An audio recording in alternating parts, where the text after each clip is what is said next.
20 years is up, they up and move to another municipality, and then you have a massive vacuum, a huge blight, both physically, visually, economically, to that municipality. How do we then make up for that? Are there any suggestions? Are there any plans in place to assist our city to maintain our level of economic prosperity? Yeah, I guess in terms of the long-term viability, I mean, I will say the federal government has the authority to do a lease that's a maximum of 20 years. So in this particular case, they have chosen to maximize that authority. I mean, a lot of government leases you'll see, 5, 10 years. Certainly a project of this size and caliber wouldn't get financed on those terms, but I think also they've made the decision to invest in the long term. In addition to that, I guess I can't really speak on their behalf. I can speculate a little bit based on our experience that the government on average stays in their leases, especially for like new construction, closer to 30 years. And with the investment that they're making in this facility, I can't see any reason why they wouldn't be here for the long haul. But with that 20-year period, it is fixed. So you're not going to be in a situation where they come here for 5 or 10 years and decide, hey, I don't want to be here anymore. Sure. They're committed for 20 years. And again, because of the investment they make and because of the way appropriations work in Washington and how they get money, they don't make these investments lightly for short-term periods. So, if they're doing that, there's probably a different solution to like a housing plan. And then this question will be for both of you. Sorry. You both have mentioned at some point the impact of those employees coming in, spending their money locally. Yeah. Unfortunately, with Express Scripts, for instance, they have in-campus dining services prior to the pandemic. And so that was almost a moot point. That was not something that was beneficial to the neighboring communities. Is this facility going to have in-campus dining? It does not. Okay. No. So 100% of this facility is built out for the mission of USDA. Yeah. Okay. So sterile environment, laboratory grade environments. Correct. Okay. Yeah. And so for going to grab lunch, going to get gas, to any of the amenities that are in an area, they will be out in the community Okay. Thank you. to achieve that. Yeah. Thank you both. Sure. Anyone else? Anticipate a meeting in a couple of weeks. We're going to digest what we've heard, do some research, and then meet again with both of these gentlemen and have a deeper conversation. Have they got a location yet? Or? Yes. So our location, we have the property next door, which is Sisters of the Good Shepherd, under contract, subject to winning this project. Now, the USDA, again, they have not made a decision. That will come probably in August, is what we're hearing. Somewhat of a fluid timeline, but we would know by then if they have selected our team and this site for the project. Okay, Sam, are we a part of that with the adjacent of the 14 acres with the Good Shepherd? Are we part of that also, that deal? No, we are not. This facility. Yeah, I know that there was a previous developer who was looking at both, but no, they're completely separate from this lot that we're sitting on right now. Is that something that the board wants to entertain? I will tell you that we've got another meeting on Thursday with another group concerning another project. So that will be addressed. Yeah. Okay. Thank you, Sam. Yolanda has a question. Oh, I didn't hear it. Hand up. Councilwoman Campbell, you have a question? You're muted. She can't get up and Sam, are you able to unmute or? Tom should be able to. He's the one set Tom, up. we've got Councilwoman Campbell. Everyone's muted. Tom, are you here? I'm here, stand by. Okay. The new setup, he was the one. Okay. Yes. Gotcha. Did you say that the facility on Goodfellow is expanding or closing? Can you see me here? Okay. So what we've been told is certain agencies will be relocating out with, USDA. That's a large federal complex, but I don't know the particulars of that, but, hearsay is that they're not expanding, no. And I believe one group had relocated to the Met Square building downtown, at least part of it, I believe, if I'm not Another part, mistaken. yeah. So he said the building will be empty. Yeah, and appreciate, I guess, the Goodfellow, I don't know the specifics. I mean, it's a very large federal complex, probably 100 acres or so. The facility that they come out of, yes. Now, I don't know, sometimes the government will backfill those with a different agency, or, if they have a different long-term strategic plan for the entire complex, I'm not sure. So how long has that been housed by the FDA? How long have they been in Goodfellow? Good question. I don't know the answer to that. We're going back to the 70s. But Goodfellow has been around for a long time. Well, that's something we can research too. Tom, can you also unmute Councilwoman Smith? I see she's muted also.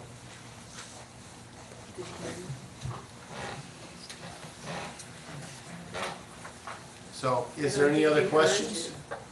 And if you're on, if one of the council people's on Zoom and you're both muted now, raise your hand if you have a question and we'll take the time to unmute you. All right? Thank you, and we'll plan on seeing you in a couple of weeks then. Thank you again. Appreciate your time. Thanks for your questions. Thank you. All right. Next item of business, we have 2 business licenses. New Age Home Health Service and Harris Best Care, Inc. Both are home health care providers, and they do primarily scheduling is what they do at these business locations. And Sam, would you like to add anything, background on these business applications? Yeah, they're both at 7270 Natural Bridge Road. I believe that's a building right next to Afro World, and it's currently, it doesn't have anything in it. They passed their city inspection, they passed their fire inspection, the lot's zone commercial, and they're just using it for office space. There's no parking issues, they have plenty of parking, and I don't see a reason not to approve the business license, so. All right, can I have a motion, please, for home health care? Yes. Can I have a motion, please, to approve the business application of New Age Home Health Services? I'll make a motion. We have a motion, is there a second? Second. There's a second. Any questions or concerns? All in favor? Aye. Any opposed? Ayes have it, motion carries. Mayor, I think Yolanda had a question. Oh, I'm sorry, I am so sorry. This system is new tonight, and it keeps auto-muting you. Tom, we've got to get these people on Zoom unmuted. Who are you referring to? Because Yolanda Campbell, yeah, Miss Lunsford is unmuted now. Councilwoman Kendall. If they mute, I can't unmute them. I can only ask them to unmute. Well, I don't think she muted herself. I didn't, and I just unmuted, but But once he unmuted it muted itself again. Okay, so they're both unmuted now, so yeah, maybe that's the end, just keep banging that unmute until we get through this. Councilwoman Campbell, you had a question? I just had a question. Are the clients gonna actually, it's just gonna be, the clients will not be using those 2 facilities, right? Here's the office space. Just office space, right, that's not client space or patient base. No. And you just went mute again if you had a response. Folks, this is the first night for this new system, so we got some bugs to work out.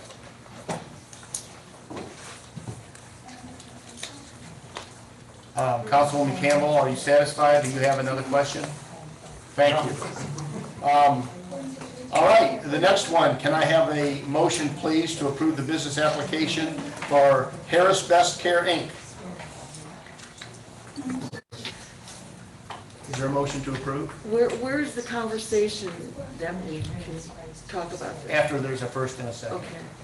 I'll make a motion. There's a motion to approve. Is there a second? Second. Any questions or concerns?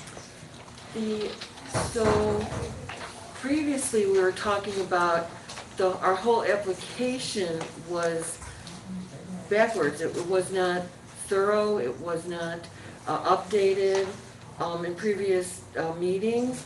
And so is there any work with the actual application? And I know Yolanda did some research in regards to other municipalities and what they expect in a business application. To answer your question, frankly, no, we're using the same application.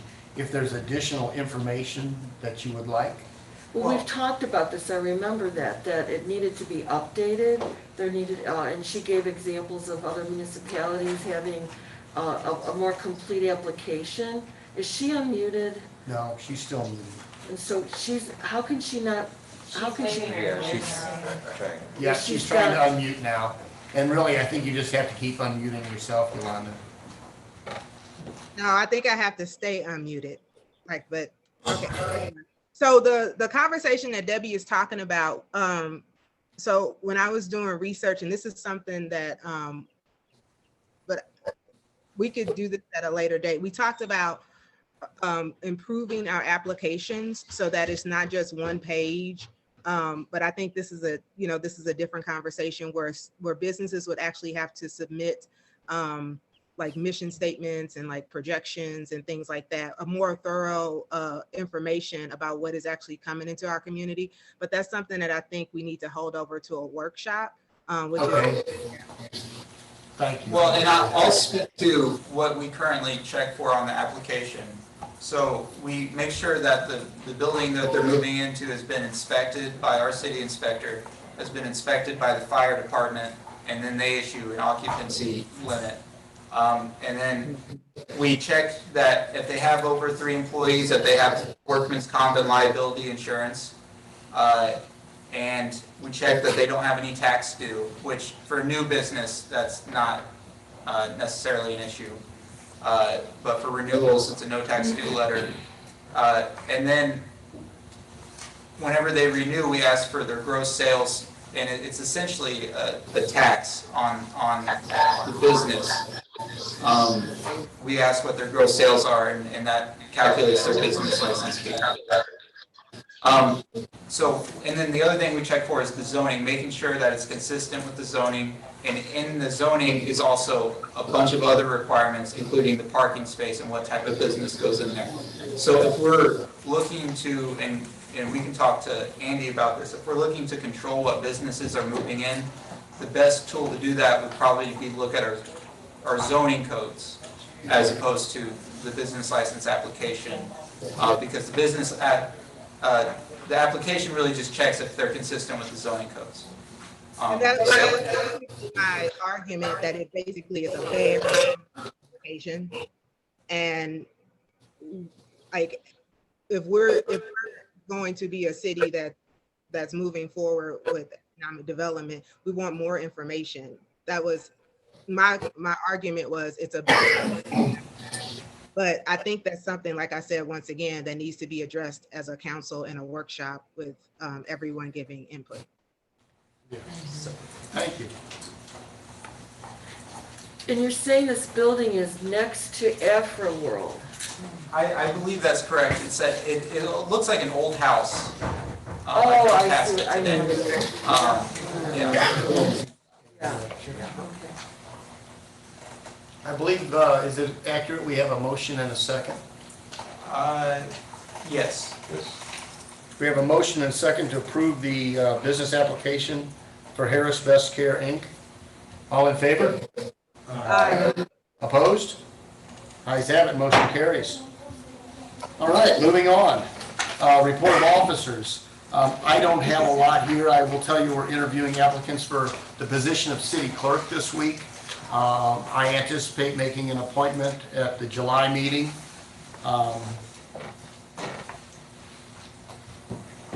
I mentioned to Rick's question that we do have investors coming in Thursday for another meeting unrelated to what you just heard, but it will address the concern that you have. Yeah. And we can talk more about that. We're talking about that. The only other thing I want to address is schedule some meetings before we close this meeting. Let's just remind me to do that. We've got to get together in a couple of weeks, but before we close, we'll have a conversation about what our next scheduled meetings will be. That's all I have. May I bring up something? Sure. Have you found out any information about the for lease sign at the corner of Lucas and Hutton Natural Bridge? I had who was I talking to? I know Councilman Hall can probably enlighten us more on that than anyone else. I don't know about that, but. But there was just talk. I don't have anything concrete about what may be going on there. I have a concern that there's this image of a mini mall, and then they say lease, and they haven't contacted City Hall. So, I mean, anyway. No one has talked to me about any But they have this specifics. image of a mini mall, and they say for lease. That to me says they're planning on putting a Right. mini mall, and they're wanting They lease. won't do it without coming to you first. Is that, well, Right. They that's can the put whole up a sign. point, is they're putting up a sign which Good. So, doesn't allow me to trust them.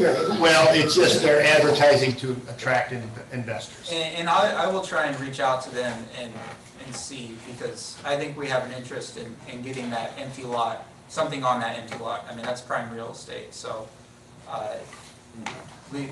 we'll reach out and see what we can find out, because eventually they are gonna have to come to us for something, so. Would the citizens have any input to that, what's put up on that corner? It's zoned commercial, What so kind of commercial? I believe we only have one kind of commercial in our zoning code. Just going off the top of my head there. But we could, so that gives them some flexibility and freedom in what they put in there.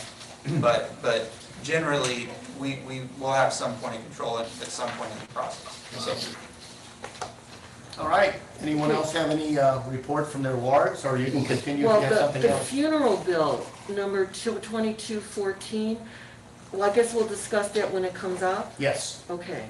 And so we're going to the wards? Yep. Yeah, I have a report. 5336 Olean is being tore down as we speak. They cut the big tree down today. And he said by next week they'll start demolition of the house. Good. That's good news. That's been an eyesore. 5336 Olean, the house is being tore down. And I think there's another one in Ward 1 also. Yes, on brand. Have they started on that one? They started. Okay. Utilities are disconnecting Yeah. utilities, I can tell you that. utilities Well, they are finished dug up. cutting the tree down today. Yeah, And that was a big. right. big It's a tree. monster. Yeah, it was a monster. All right. Anyone else? Yeah, I do. Give me one moment. As of February 1st through the present, I've been doing twice daily drive-throughs, Monday through Friday, through Ward 3. Most of it is exclusively on this southern end of Ward 3, not so much crossing over into Mr. Nelson's territory. But I do encourage my fellow council people to either walk or drive through your wards so that you can constantly stay in touch and be visible, not only for our citizenry, but also so that you can be kept abreast of to what's going on in your neighborhoods and on your individual houses as need be. I've had multiple comments from citizens in Ward 3, specifically Miss Darlene Foots.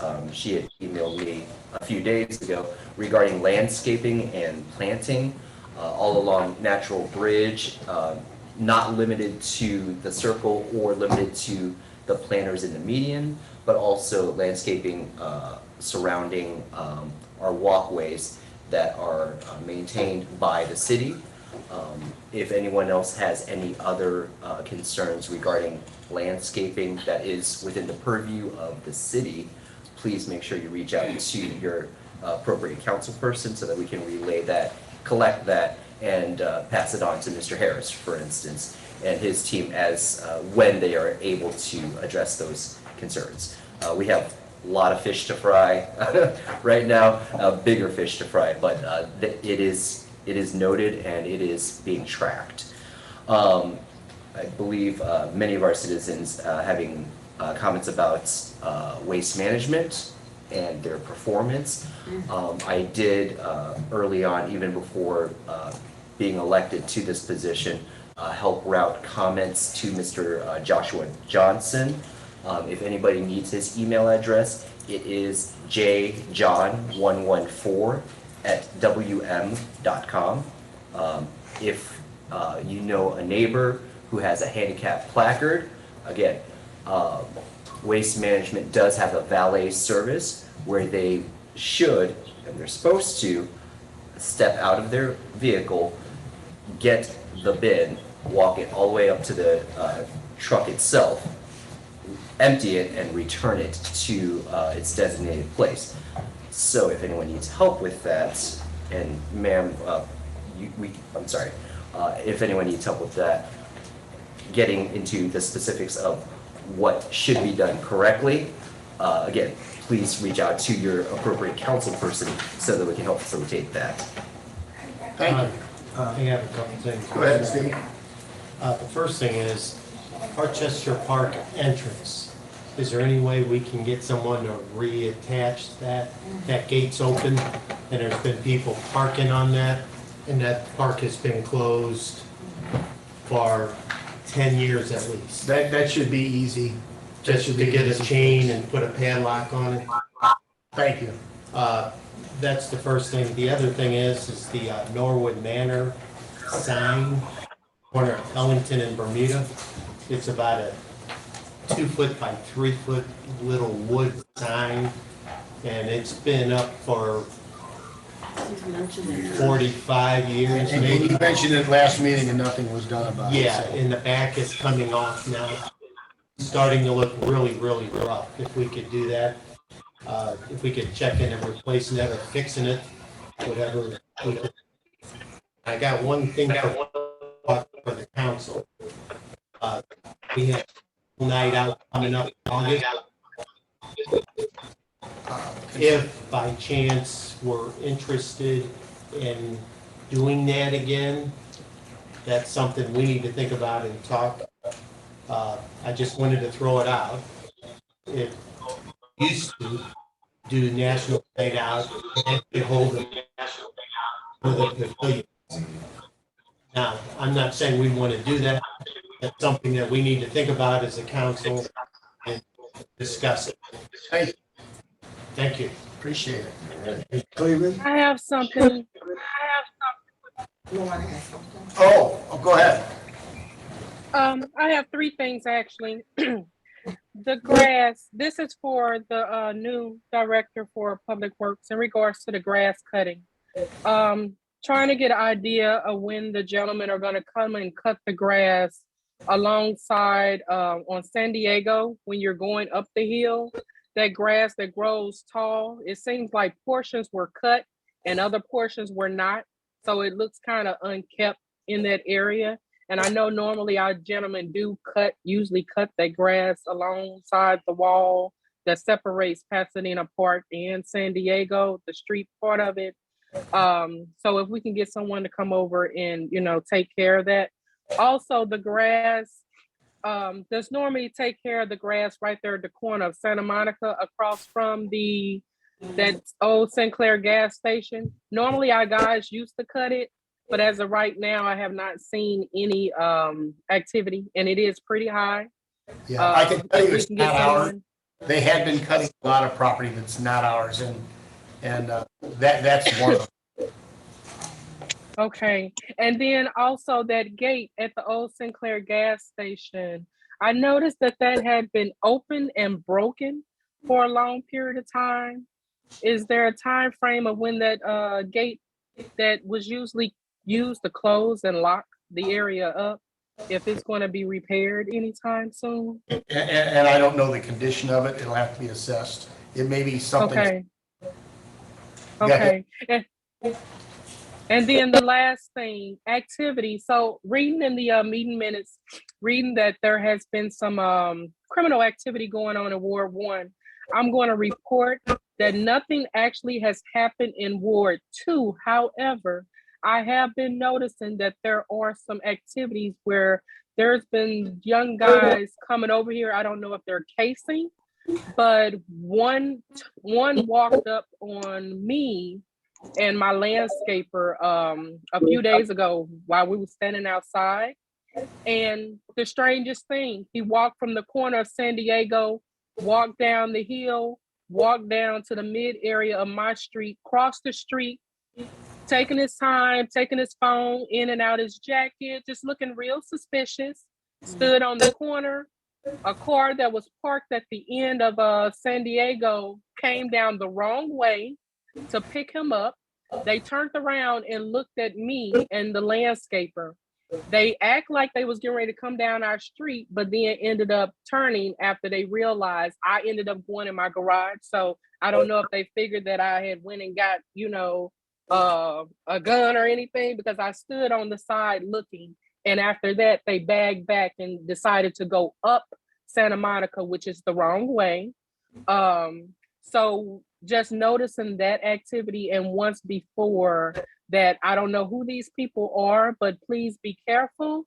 These people are out here, they're watching, people are all having parties, not really paying attention. So really pay attention to your surroundings, because these individuals did not stay in this area and they definitely were not visiting anyone at all. So please be mindful of your surroundings when you're out. Thank you. One more thing. I think, yeah, that's it. Just be mindful of your area. Be mindful of your surrounding area, because they're out here. They're looking and they're lurking and they're watching. Thank you. Councilwoman Cleveland? Yes, I do have something. In Ward 1, we have a lot of speeding on our streets.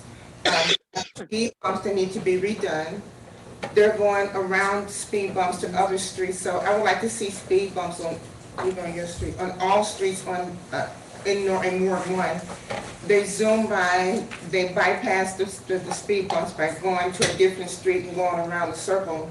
Or now what they do, so there's someone out, I think the speed bumps been up there for like 10 years maybe, and they're worn down, so they need to be redone.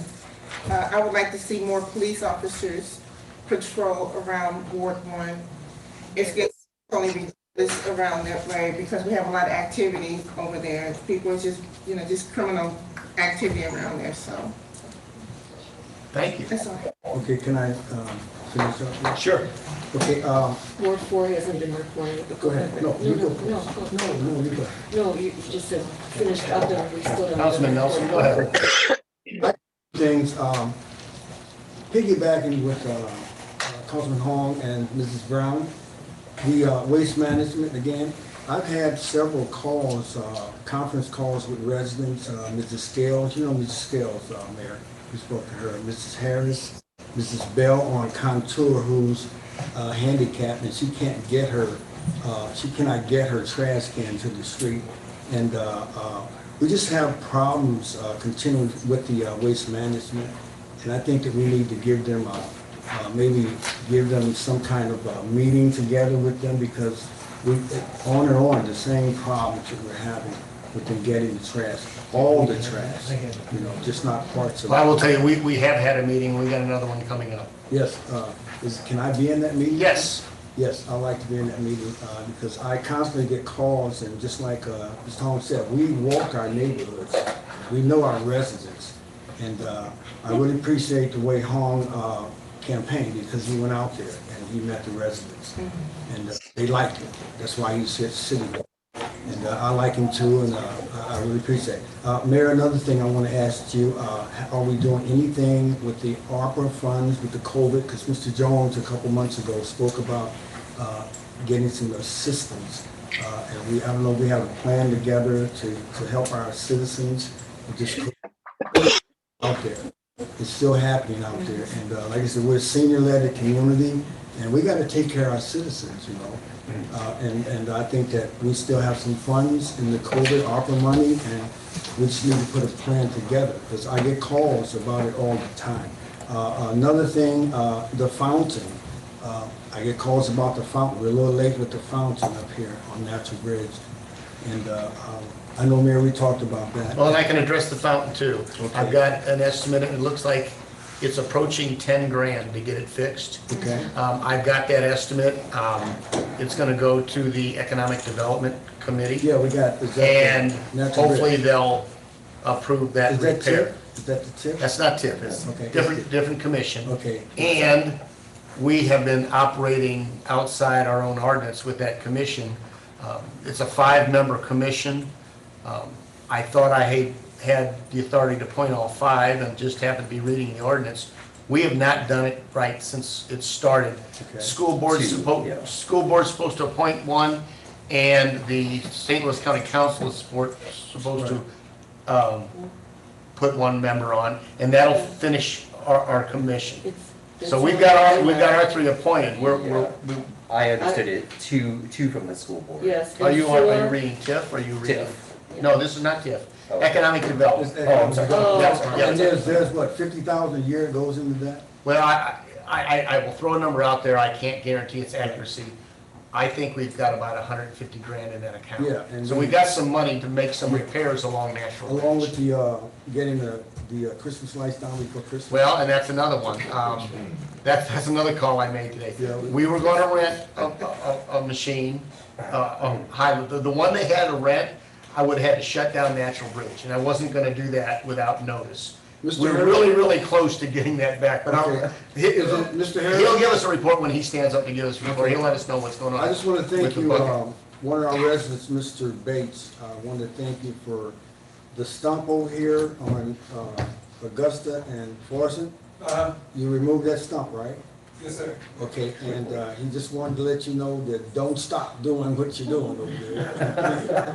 Get that completely done, and I know you will. But that's pretty much all I have to say at this point. And thank you for your time. Please. In Ward 4, last month we mentioned that the lights in Teardrop Park were not working. And so Yolanda and I were just talking, and she happened to call Ameren, and there's a ticket to get those lights changed. They say that they have an outage, and after that, they will do the ticket accordingly. Wonderful. So it's easy, and anyone could call. She used her own address, when she called it in. So that's going on. Castle Park, Mr. Pace, I've forwarded his emails to people, and he did another email to you, Mayor Mark, and Sam in regards to that driveway. So he's asking to know who is responsible to fix it. So that's another thing. I've done quite a bit of research on groundhogs, and so I've been in conversation with Ms. Brown about that. And so, and I've got a phone call into the actual person that has the den in his yard. So hopefully, this year, the couple of groundhogs had 5 groundhogs. And what's gonna happen is, at the end of the summer, they shoo them out of their territory. And so they're gonna go more, and it's just gonna keep perpetuating. So I've got a couple phone calls out to wildlife centers, and one is important, but it's very expensive, and I don't know if the city wants to address that in regards to funding for the city. Yeah, groundhog, it's a varmint, and if it's on your property, it's Yeah, that's what I'm. gonna be your issue. We responsibility, can't yeah. get involved in. It's your pet. Yeah, it's your pet. Well, Yeah. unfortunately, the owner of the house will have to deal with that. Let's see, the auditor was made mention in regards to not finding one, but on the website, it lists the end date 5/23, and there was someone in our ward that expressed interest, and I didn't get back to them because I thought they'd follow through, and then I noticed that the date wasn't changed. So there may be people out there, this individual person that saw that and just didn't follow through with contacting. Yeah, So, I'll address that when that issue comes up. and let's see, so with the new system then, we'll be able to have the meetings on YouTube to be able, for people that can't make it, to go back and review them Yes, sooner than later. well, Yeah. we're hoping. Yeah. Just, I tonight did. didn't go as planned. I was in the middle, and a teacher can vouch for this, of finding the accurate information, getting misinformation, partial information, all of this, and then realizing what the actual process was. It's just, so I typed up, because people were recycling and throwing away the pamphlet. Waste Management sent them, they thought it was junk mail. So I had to update this like a week and a half ago. And so it's the current person, Josh Johnson. It gives all the things that people need to be doing and the ward people's name and telephone number.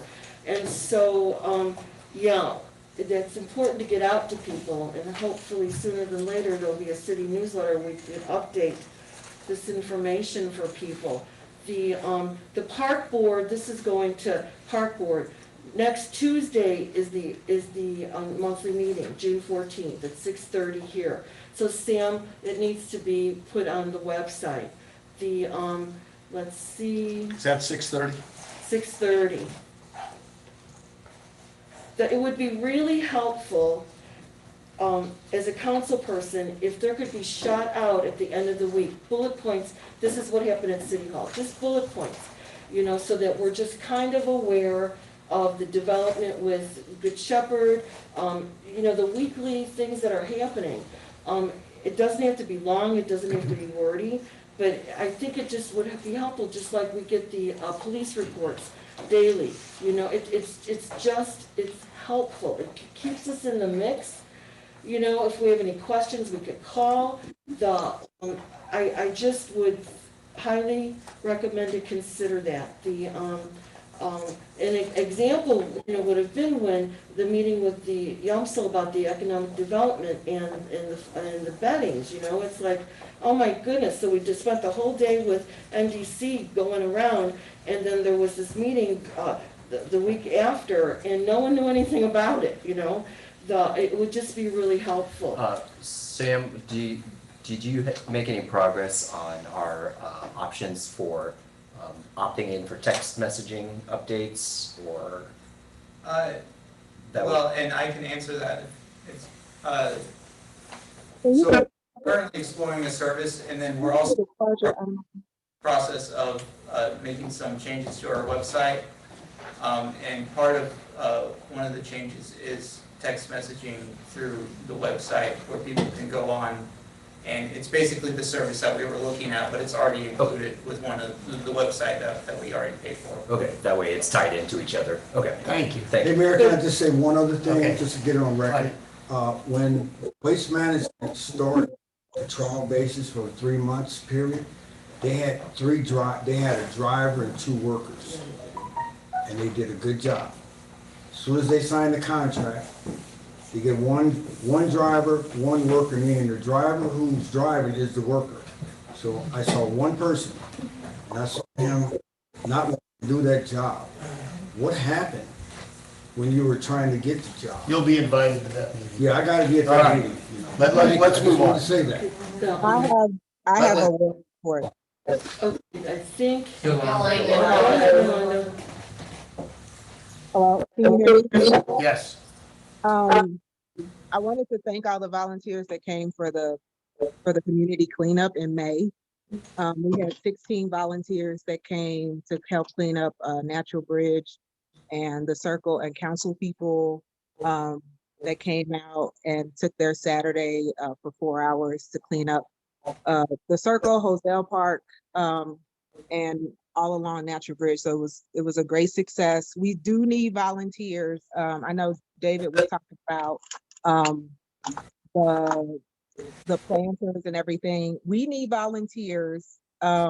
and I know that Debbie has mentioned this before, to actually help with the pulling of weeds and cleaning up. We are in talks with the Missouri Conservation Department to get grant money to put at the planters right now and the fountain. However, it is going to be our job as Normandy citizens to volunteer and to pull those weeds and to get those leaves and everything ready for the plants to go down. So once again, council members, like David was saying, if you can gather up 4 volunteers in your area and give us a list of names, we would be grateful for that. It'll many hands make light work. The other thing is, thank you. Also came out and worked that Saturday. The other thing is the accidents at the median. Have we heard anything about having the cars being held accountable for those accidents so that we're not using all of our economic development fund and our coffers? I'll let the chief address that when he gives a report. Okay. Actually answer, so. All right, Sam can. On the one on Oakmont, we actually just got a check from our insurance company earlier this week. And then on the other ones, the one at the roundabout, it's been hit a few different times. I believe at least 2 of the 3 were uninsured motorists. So it can make it difficult, but that's just a quick update on that. And we actually had someone crash into some trees in front of the mortuary there, and they were also uninsured, so. Okay. Also,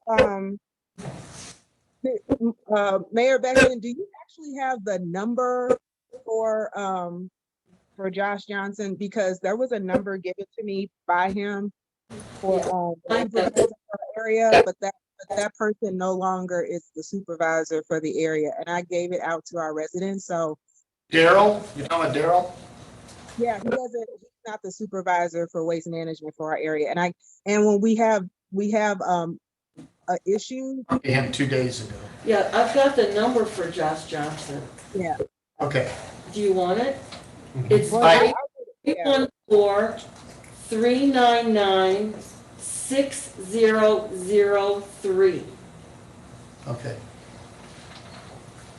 Can you repeat that, Debbie? Sure.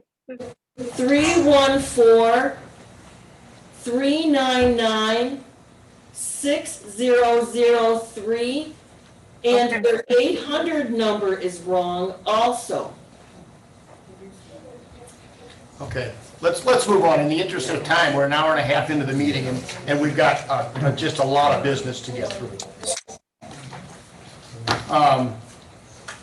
Chief Hall. And then let me know, council people that are on Zoom, if you can hear me. Good evening, Mayor, council people, and good citizens. Make this relatively quick and painless. We have been working our deductibles off this past month. The officers responded to 799 calls for service. We generated 80 reports, and for everybody that has been asking and begging and pleading over and over, the officers have gotten on their job, and they've written 81 tickets this past month. So we're hitting Bermuda, we're hitting Natural Bridge, we're going to go and start hitting the side streets, because I've been getting a lot of phone calls about the side streets. And so we're going to hit that. Ward 1, we're staying in Ward 1. We're not neglecting any other wards, but Ward 1 is our problem child right now. One of the couple of the incidents that we had, we know about the shooting over on Holborn. Good news on that. I drove through there Tuesday, and all the furniture is out of the house. Our Detective Sergeant Beekman spoke with the owner of the property, and he gave them this past weekend to move out, and he's putting them out, so that won't be a problem. We won't have to go through the whole process with them. We also had highlight some of one of the other problems. We had the robbery over at 1600 Castle Park. That was actually an inside job. there were a couple of friends of this young lady, took her over to buy something, they end up with the people that robbed her. And so that's been solved, but it's not gonna be solved because I don't think there's gonna be pressing of any charges on that. We've been getting hit, the whole St. Louis community has been getting hit with stolen vehicles. We're getting slaughtered with them. Right now, we have 5 stolen vehicles from us, and then we consequently recovered 7 stolen vehicles. Actually, and I'll even throw it out, we're gonna add it to the next one, but today, our officers recovered 3 today alone. They're stealing them from St. Louis City and dropping them off here, getting picked up or getting another vehicle. The cars that are highlighted now, which didn't used to be, are Kias and Hyundais. They're able to punch them and get them, and they're proficient at it now, and that's where they're gonna go. So if you have one of those vehicles, please be careful, keep all your stuff out.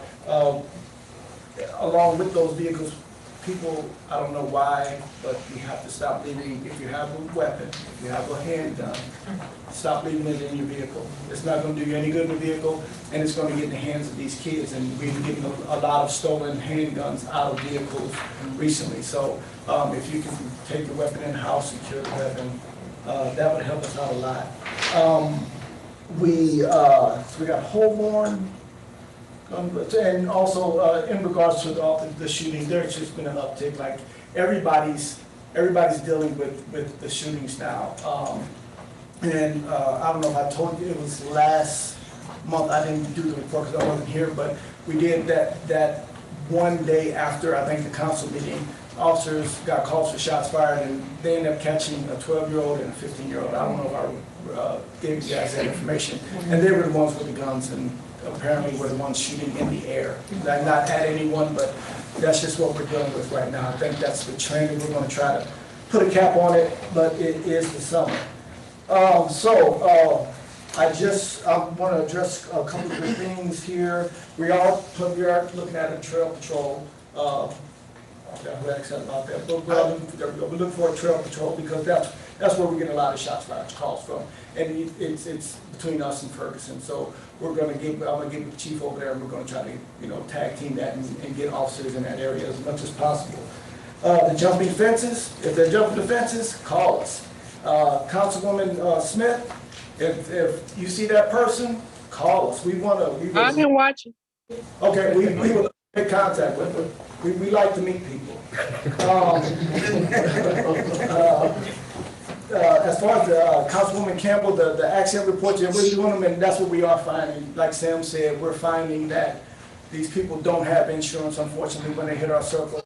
And so it's kind of falling against us, but what we're going to try to do, actually, Sam doesn't know this. He's finding this out right now, but I'm going to hit him up Thursday with proposals for a speed trailer. So see if I can squeeze some money out of them. So they can get us a new speed trailer. We're going to put that around. We're still looking into the flock camera system. I'm still going to push that until we get it. Let me hit the one important thing. We are now, I wrote it down, we're going to get started first thing in the morning. We're going to do a groundhog task force. We are not going to it's not going to be a thing. I promise you.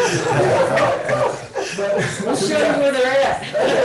They're all over. And just to be honest, I've been stopped several times. They're really big. And again, Bell Ridge, other cities bring us their problems. Bell Ridge, they're just all over. I've seen them running across the street, and I've been stopped several times. Like they're in people's yards, and they're just coming out and playing and growing. They will cause infrastructure damage. Yes, they will. I've been doing reading. Yeah. So, but I have 2 announcements. I got good news and I've got bad news. So, good news first. Yes. There's a new sheriff in town. Okay. And her name is Captain Tamika Sands.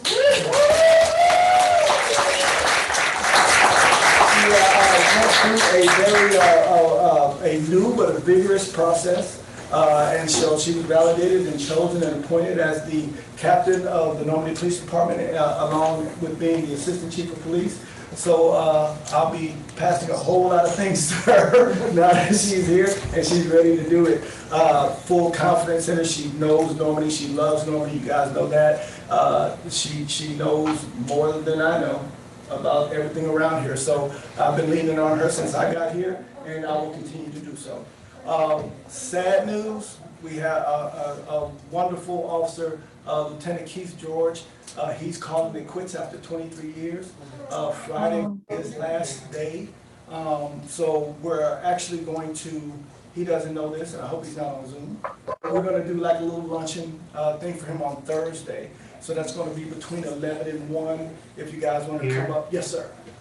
Probably in this room. And so just have a little cake or cupcakes or something just to send them off right. He did his entire career here in Normandy, in service of Normandy, and he will be sorely missed. Yes. So, and that's all I have, unless you guys have any questions. Thank you, Yeah, Chief. I do. Yes, ma'am. So when I pick up the meeting notice signs and put them in, those walkways around the roundabout are dangerous. They don't stop for pedestrians. Right. And so this last Friday, my husband and I, we noticed that they're very high. They're not at the driver eye level. I don't know if we could just kind of reconsider that. But they don't, I'm right at the sidewalk and they don't stop. What are we saying that's high? The pedestrian signs that says, pedestrian signs. stop for pedestrians, they're very, very high there. On all, there's 3 of them. So I don't know if that's the answer, but. Well, it's probably because the people driving are a little high too. They just disregard that whole area, that whole walkway. And so when I looked at them, if they were lower, maybe it would catch their, they don't even, I'm right in the walkway there at the curb, and they just go right by. Okay. It's dangerous. Would we do That's the that? state, no, we have to make a request, and I'm sure they have parameters, but if you would check into it. Thank you. Respectfully, that it has more to do with driver's education or lack thereof, more Well, so. sure, I get it, but then that means, surveillance and the police catching them and, Yeah, and I forgot to mention, I'm sorry, one thing I forgot, we actually have secured, one of our officers, Wesley Gary, secured a camera. So we have a camera on loan from the federal government in conjunction with the DEA. We, with our trouble spots in Ward 1 and in Ward 2, and we're going to be placing, it's a mobile surveillance camera that all of our officers will have, that we'll be able to download the app on the phones and be able to monitor that. And so we're going to use that to curb some of the erratic driving, but primarily the drug dealing, and see where these, we can monitor where these stolen cars are coming from and where they're going to. So we're being proactive. That was a great find and a great get by Wesley Gary, and we're going to use it. I think we have it on loan for at least 3 months. And if we have a possibility of getting it extended if we get some good deals out of it. Hey, Chief, council get that answer? Sorry. Thank you. Federal government rules and regulations and mandates. Sorry. with the cameras, the city has them all over the place. Yes. And what Yolanda shared with me is they have them on and off. No one knows which ones are on, which ones are off. It seems like a pretty good system. Yeah.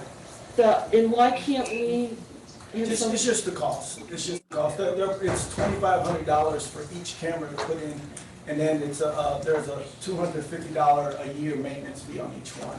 So it's just a little pricey is all. Thank you, Chief. Oh, Hello? yes. Oh, Yes. I don't know if you said this or not, but last month you talked about foot patrol and the 3 officers that had 5 weeks to get out of a car. Has the foot patrol started yet? And then also, can we get an update on the goal of officers meeting 1 person a day, and the progress with the traffic commission? So the foot patrols have not started yet. The guys are not, guys and gals are not off of their training yet to be riding unsupervised in a car. But we actually are about to hopefully pick up 2 lateral officers that already are already trained. One is a person that's actually coming back to Normandy after he left Normandy. We're going to get to that. I want to get it done as soon as possible. What was the other thing? The traffic commission? So the traffic division, we're getting that. We have, I put out the feelers for the officers, and we're gonna get those positions filled as soon as possible. And then right now, what we're doing in the meantime is dedicating 1 officer on each squad to run traffic for an hour at the beginning of the shift and an hour at the end of the shift, just dedicated traffic. That's why we were able to write so many summonses and citations. And then there was one more thing. The goal of the officer is meeting 1 person a day. They actually are out there meeting people. Now, I don't really have a real way to monitor that other than when I drive around and ask people, have they met somebody? Right now, I do have, excuse me, I do have some squads that are better at it than others because we have a couple squads that are still short. We're still short as far as people. So, and you saw this call volume for the month. That's 800 calls. Like they've been running and gunning and making a lot of good arrests too. We didn't have that at dinner, but they've been making a lot of good arrests. And so, in between answering the calls, going call to call, they are out there meeting people. Thank you. You're welcome. Anybody? Thank you, Chief. Thanks, Thank you, Chief. Chief. All right, Mr. Harris, Public Works Director. First, I want to thank you guys, council, and everybody, for our new truck. That puts us with 2 new trucks, and we have 2 trucks now in the service. We're in the mowing season right now. I have 3 full-time employees. We're in the process of hiring 2 more employees, hopefully this week. To answer your question about the North Manor sign, that sign should be replaced. Putting a Band-Aid on it is not gonna fix it. It's gonna just bone. The back's coming off. It's gonna bow and break. Yeah. So we'll do better by just replacing that whole sign. Thank you. Over on San Diego needs to be sprayed this week. The reason we didn't cut it is poison ivy right there. That whole stretch is poison ivy. If I send the guys in there with weed whips, it's gonna pop everywhere. I had to go out last year 6 times because of poison oak. So it needs to be sprayed, but it has to be sprayed and it has to be dry at least 3 to 4 days for it to affect it. So that's where we're at with San Diego. Okay. Okay, the gate at Sinclair, I'll look into that tomorrow morning. Bermuda is a state road. Public Works should have never been cutting Bermuda. They should have never been cutting the 4 corners of the highway. That's the highway division. Yes. They should have never been touching it. So I talked to MoDOT. The guy at MoDOT told me that since Normandy was cutting it, they felt like it was Normandy's. So now he's gonna try to get with his mowing guys and go from there. Each week or every day, I have a Excel sheet that I send the guys out with of all the properties that we own. They mark off what they cut. That's how I track where we're at. So if a resident, you guys say something hasn't been cut, you can email me. I can go right to my list and check and say, no, it was cut on this day. We're cutting everything once a week. Once I get my 5 guys or whatever they give me, you guys ready to hire, I think I can bring the city back and pick up everything where we need to be at. Oh, the boom truck we were gonna rent to take down the Christmas wreaths. Yeah. That was a highway crane truck. We would have to shut down Natural Bridge to do that work. Our truck should be back sometime soon. It was waiting on the parts to come in June. I'll make a call out to Pat Kelly tomorrow and see exactly where we're at. Once we get that, we'll get that stuff down and ready to go. Is that Pat Keller in the municipal league? No. Another Pat Keller? Yeah. Are you familiar with the, I think Tony understood what I was talking about when we were talking about the UE, being able to get some trucks from them or one truck from them if we had a grant or something, if we got in touch with them. I can reach out to them and see if they have anything that we can get, Yeah. but we spending 10,000 on our truck, why reach out? Right. If not, I could recommend possibly reaching out to UMSL, being our neighbor. They have, I reached out to Ferguson already to try to get their guys over to get their boom truck just to get it down real quick, and he's gonna give me an answer tomorrow. that's great, thank you. Yeah, so I'm networking with, the different municipalities around here, so see what we got going on. Okay. Thank you. One other thing, Bermuda Road, when you come down Bermuda Road, when you get to San Diego and those streets there, right down the little road where you go past, I guess it's MoDOT. South of MoDOT, there's a little road right there. Yeah. All the way back into, behind Contour. Familiar what I'm talking about? That's MoDOT. They're responsible to cut it. Okay. I've been dealing with them for several years, and they keep telling me, no, we don't this, because the residents that are there are complaining. They constantly complain and call. And MoDOT, I've gone to them, I'm telling you, for 3 or 4 years, and they keep saying, well, we don't have this, we don't have that, and this, but you can put pressure on those guys. You're the man. I can't put pressure on them. You can't. That's for us. The resident can put pressure on any utility company quicker than the city can. Correct. Yes, because you can tell it's dangerous, it's this and that. They're gonna tell me they're gonna put a work order in. They're not gonna move fast for me, but they'll move fast for a resident. How can I help you as a councilman? Just put the word in, put the resident in to call and let them know that the grass is high, there's rats, there's possums, there's this and that, and then they'll come out. Even deer.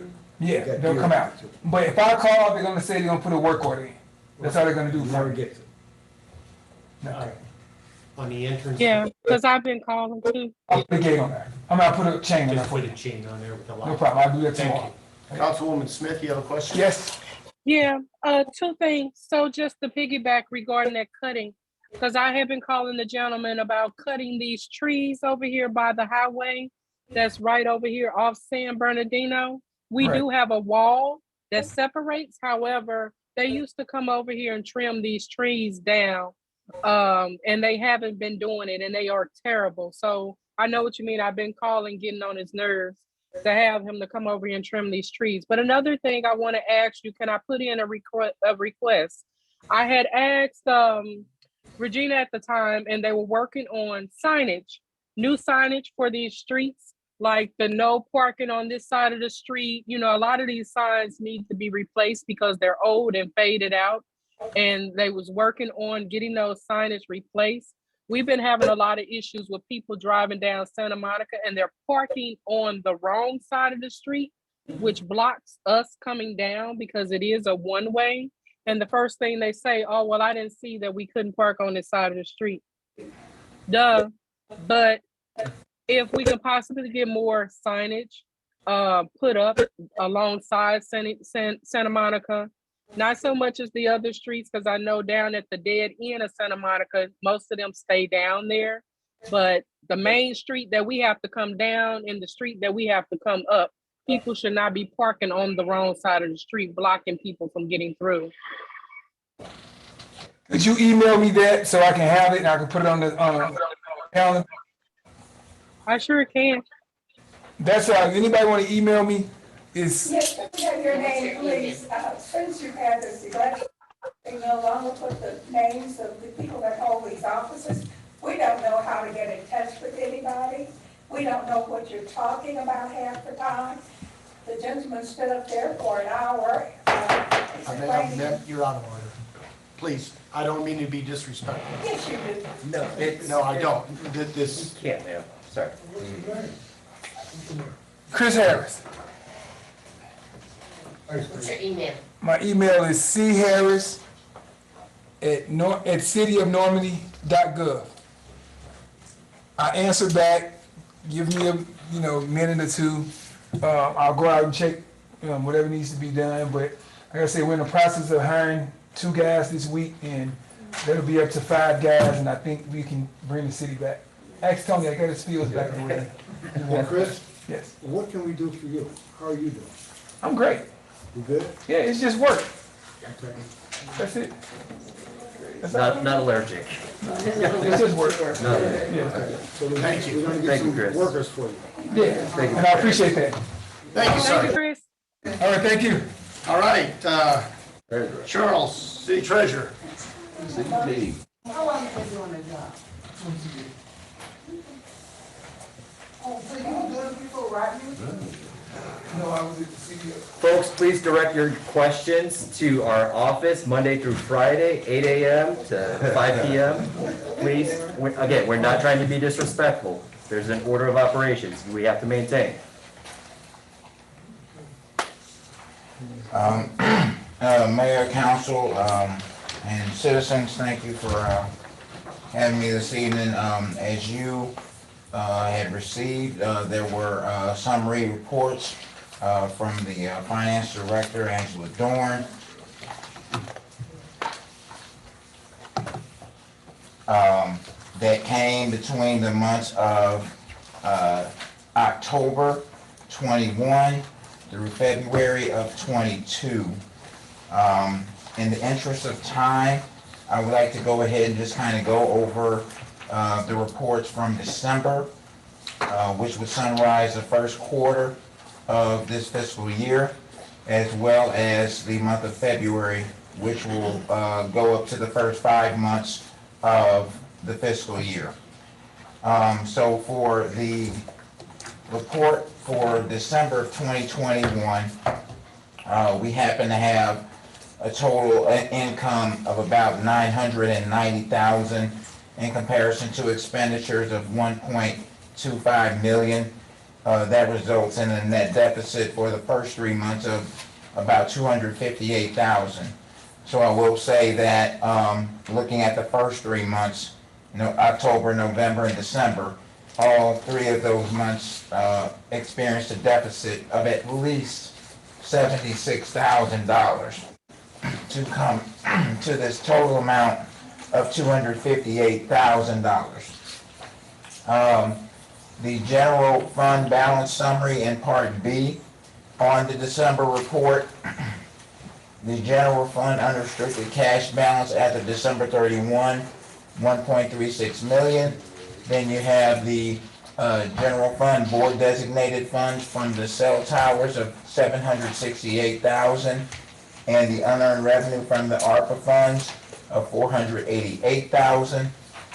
And then you have amounts due to general fund from other funds of $283,000 versus amounts due from general fund to other funds of $124,000, resulting in a total general fund balance as of December 31 of $264,000.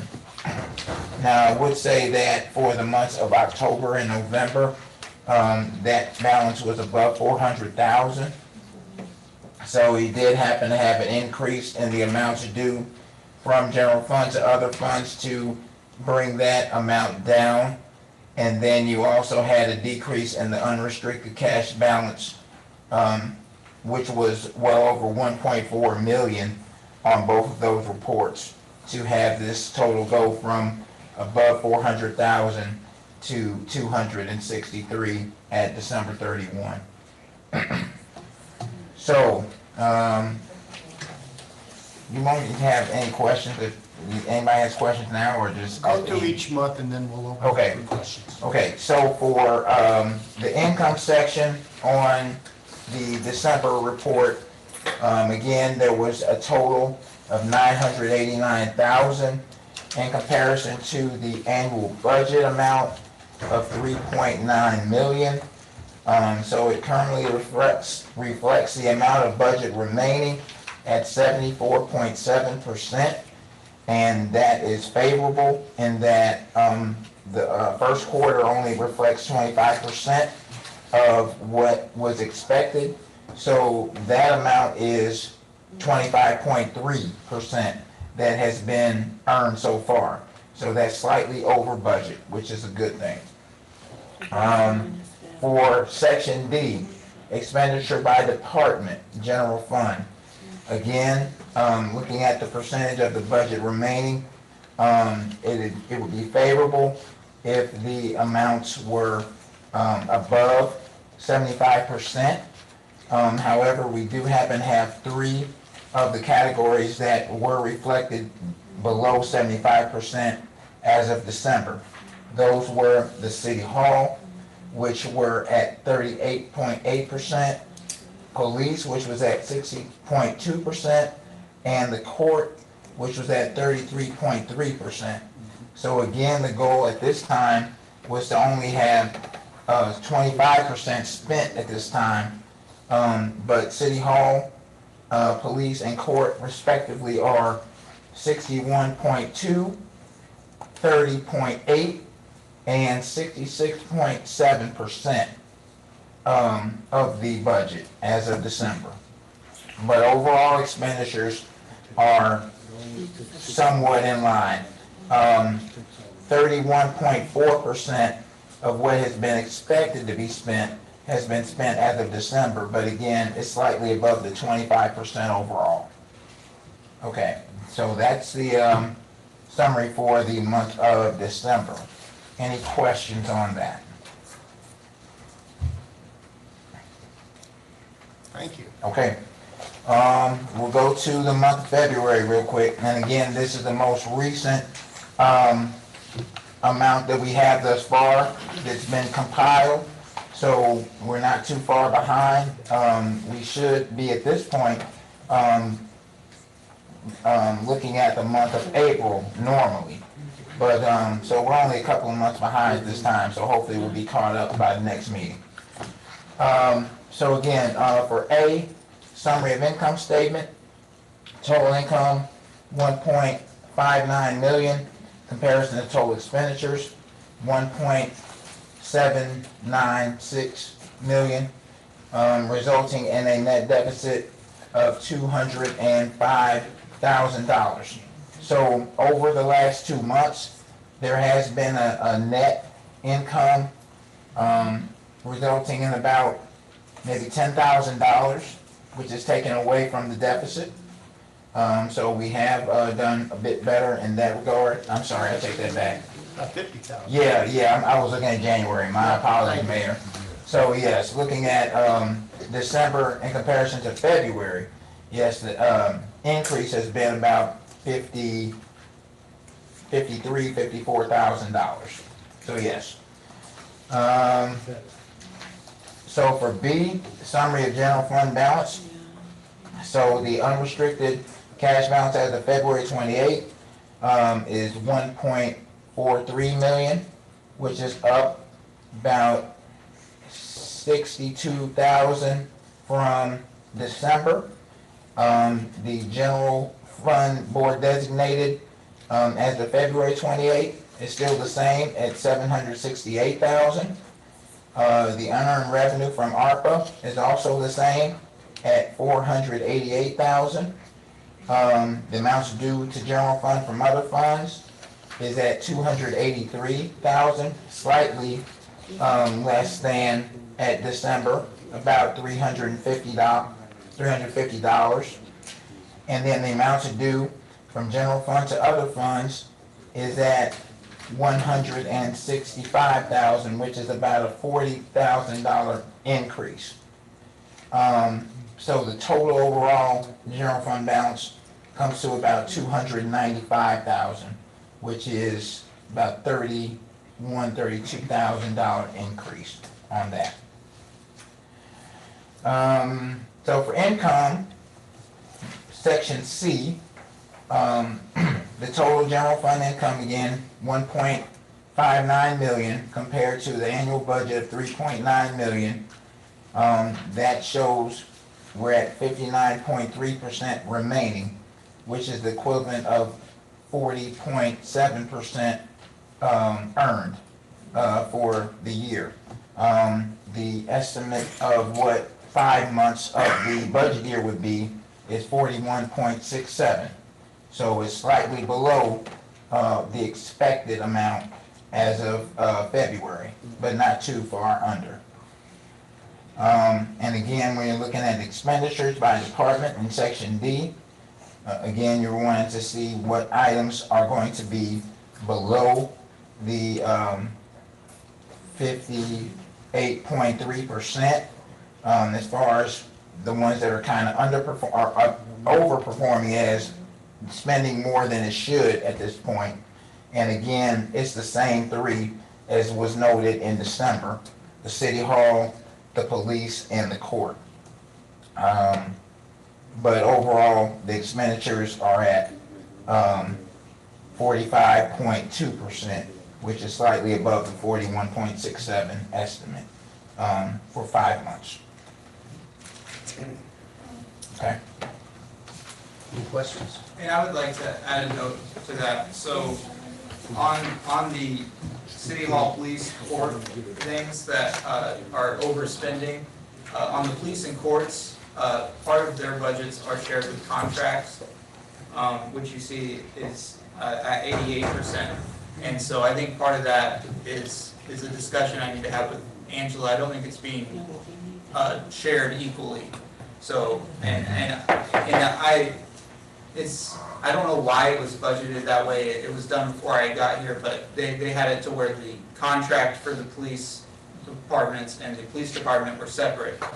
But basically, the way it's been financially reported is that the Normandy Police Department is paying almost all, and this is just from a financial reporting perspective, not in reality, but it's all been going on to the Normandy Police side and not the contract side. So you'll see there that we've only spent $122,000 in contracts, which includes police and courts, when we have $1 million budgeted, when we've used almost a good sizable chunk of our police budget. I think those need to be balanced out, and it will reflect more. And the reason I bring it up is I don't want you to see the negative 1.2% in courts and freak out. We still have another $100,000 that's wrapped up into this contract for the courts budget that we haven't even touched yet. And that's something I need to work with Angela on to make it reflect that in the reports. So. Thank you. Thank you, Phil. Any other questions? No? All right. Thank you. All right. Thank you. So we've got December, January, and February. Plus October and November. And we're going to vote.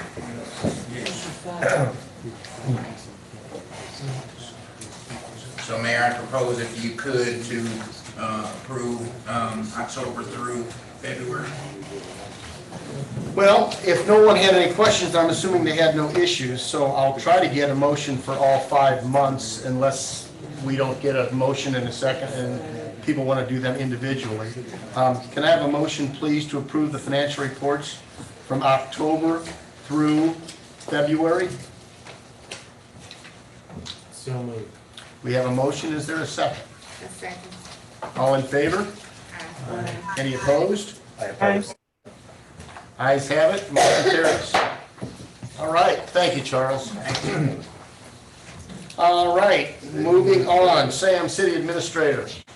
I'll be very brief. I just want to give a quick update on the TIF Commission. It's something that has been dormant for some time now. I think the last time it was amended was in 2011. We did have a meeting with Kenneth Hines, who used to, he's an attorney who used to help us on some of these issues. And he did get us the original TIF plan, which is a big help and something we're currently looking at. There's a lot of stuff we gotta unwind to figure it out. But basically, the Natural Bridge redevelopment area, which is the south side, generally speaking, the south side of Natural Bridge, from Umsel South Campus to Lucas and Hunt, is eligible to use TIF benefits, including TIF revenue and potential tax abatement. There are a few exceptions to that, but that's generally the area. We currently have $1 million in the TIF fund that we need to figure out how to spend. And then there's also a time limit on the TIF. You have to spend it within 23 years of adopting the plan. And I have a question for the attorney about exactly when the plan was adopted, but 2002 is what the date on the plan is, and so we're looking at 2025. If we don't spend it, then some of the money comes back to us, most of it goes back to the school district.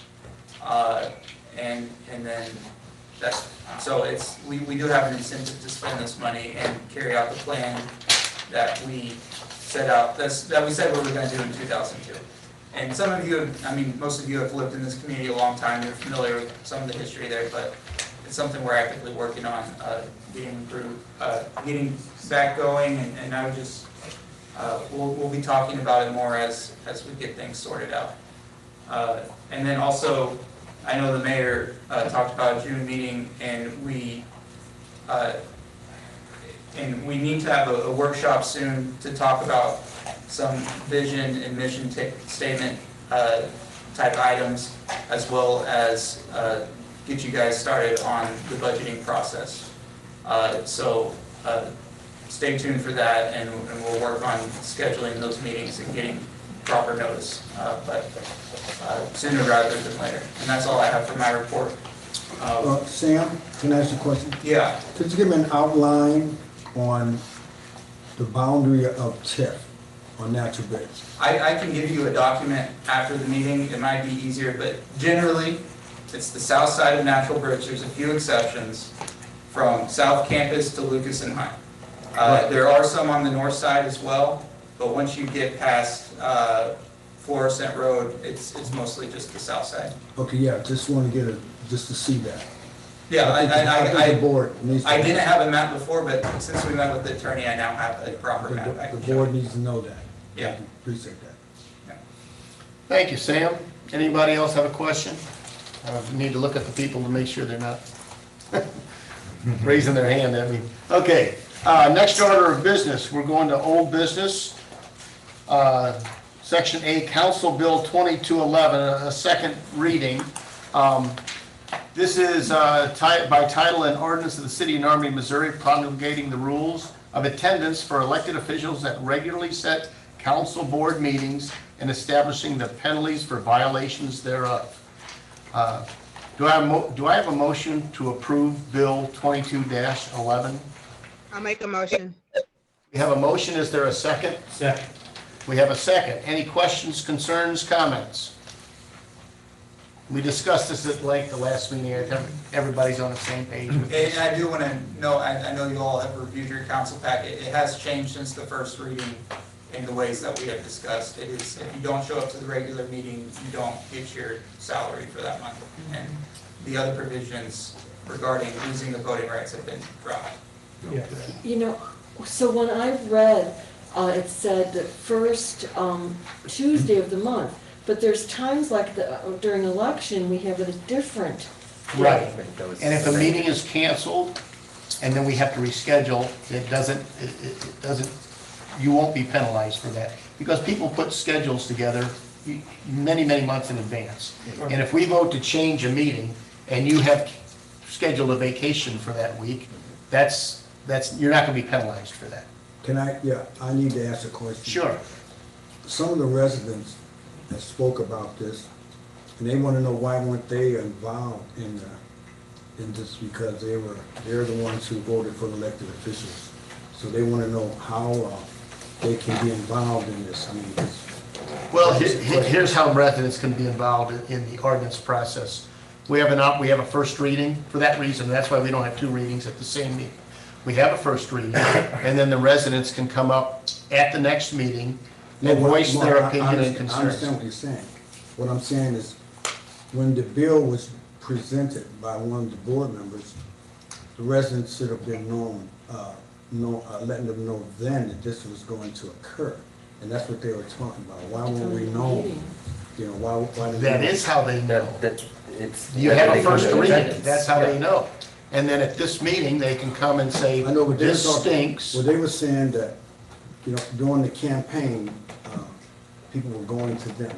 The elected officials were going, people who wanted to be elected were going to the residents because they wanted to be elected. Right. And they were saying, well, why wasn't this, considering that they voted the council people in office, why didn't they come and say, hey, this is what we're getting ready to do to the Well, council? I don't believe at any time it was brought to anybody's attention that this was something we needed. It was brought up about 3 months ago. Yeah, that's what I'm saying. All right. So That's the process. I'm just The process is there's a sponsor, there's a first reading, opportunity for the public to voice their concerns. Okay. We have a second reading and then a vote. I understand that, but what I'm still saying is, as a watchdog for the citizens, they're asking me, and I'm just here Yeah. representing them. And again, that's the answer. Yeah. Your opportunity to have your input heard is during the citizens' comments portion of the meeting. Okay. And a phone call to you or me or anybody else. There's nothing preventing citizens from making a phone call to. I'm gonna ask residents, do they know about this? Any of those residents know about this? Can I ask them that question? Well, Mayor? no, that's out of order. Is that out I of mean, order? we were discussing the bill Okay, I itself. got you. Yes. Okay, because they're probably shocked about this, but, okay, thank you, I'm ready. All right, we have a motion, we have a second. All in favor? Aye. Aye. Any opposed? Ayes have it. Motion carries. Bill, can I have an ordinance number, please? Yes, ordinance number 758. 758, thank you. Okay. Bear with me a minute, I gotta pull page 2 of the agenda off of here. Next item of business, Council Bill 2212, an ordinance of the City of Normandy revising Chapter 145 of the Normandy City Code in order to modernize the purchasing policies of the City of Normandy. And I will read that one by title also.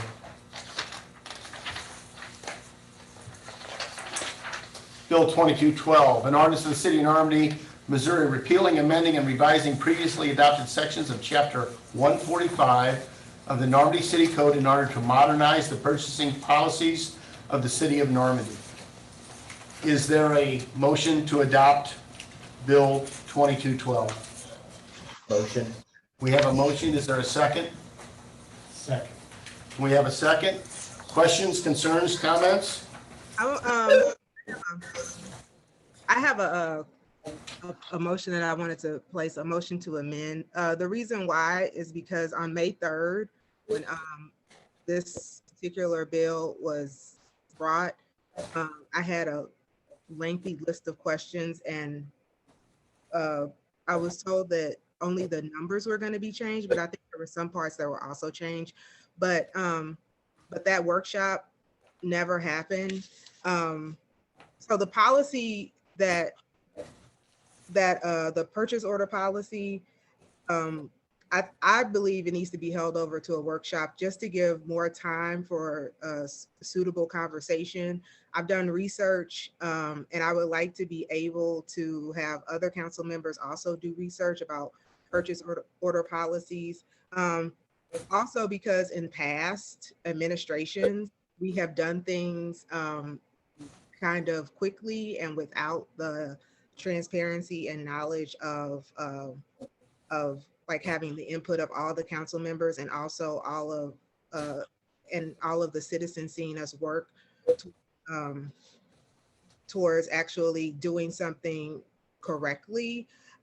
What I would like to do is have the workshop in the next 2 weeks so that we can thoroughly go through and give our input with additional research about the purchase order policy. Because what I don't want to happen is for us to adopt it and then we have to go back later and then change something else. So I figure it's better for us to do it right the first time than to do it fast. And to just do it thoroughly. And I think from my first in May, when I asked for the workshop, because I had a litany of questions, it was agreed upon that would happen. But we did have three meetings that month. None of them were workshops to address this. So I just want to put that amendment on the table, and that's the reason why, to just table this. I want to address your concern and also give Sam an opportunity to address your concern. And correct me if I'm putting words in your mouth. Your concern is that we pass legislation that we later have to go back and revise again. In the case of this piece of legislation, I fully expect to do that. There's a lot of changes that need to be made to not only our purchasing policy, but to a lot of our city policies that haven't been rewritten since 2009.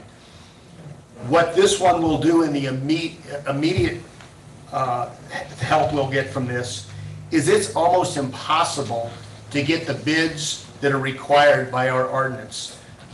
It's so cumbersome that these numbers haven't changed in 20 years. People don't want to give 3 written bids submitted for a bid opening on a $10,000 project. You just can't get people to do it. We put out an RFP for an audit and had 0 responses. We put out an RFP for trash and had 1 response. It's almost impossible to do business with the restrictions that are currently in this. The 3 changes that were made were the $20,000 limit that you need a formal written and sealed bid. If a project exceeds 20,000, we need written sealed bids. That was 10,000. If a project exceeds $7,500, you need 3 or more written price quotes. That number used to be 5,000. And on 75, you can do it without a quote. You can get a bid and not get competing quotes, although that's in the bill, it's discouraged. But it's been very difficult to get a lot of things done that we need to get done. So that's the reason for the urgency on this. We had a first reading, the numbers were discussed. I don't think anybody had issue with the numbers. But to answer the question, you don't want to go back and revisit this and have to do it again. Again, I fully expect that we will have to do that. We're just trying to change the numbers, use our current policy, and allow Sam to just makes his job much, much easier. So, anyone else have comments, concerns?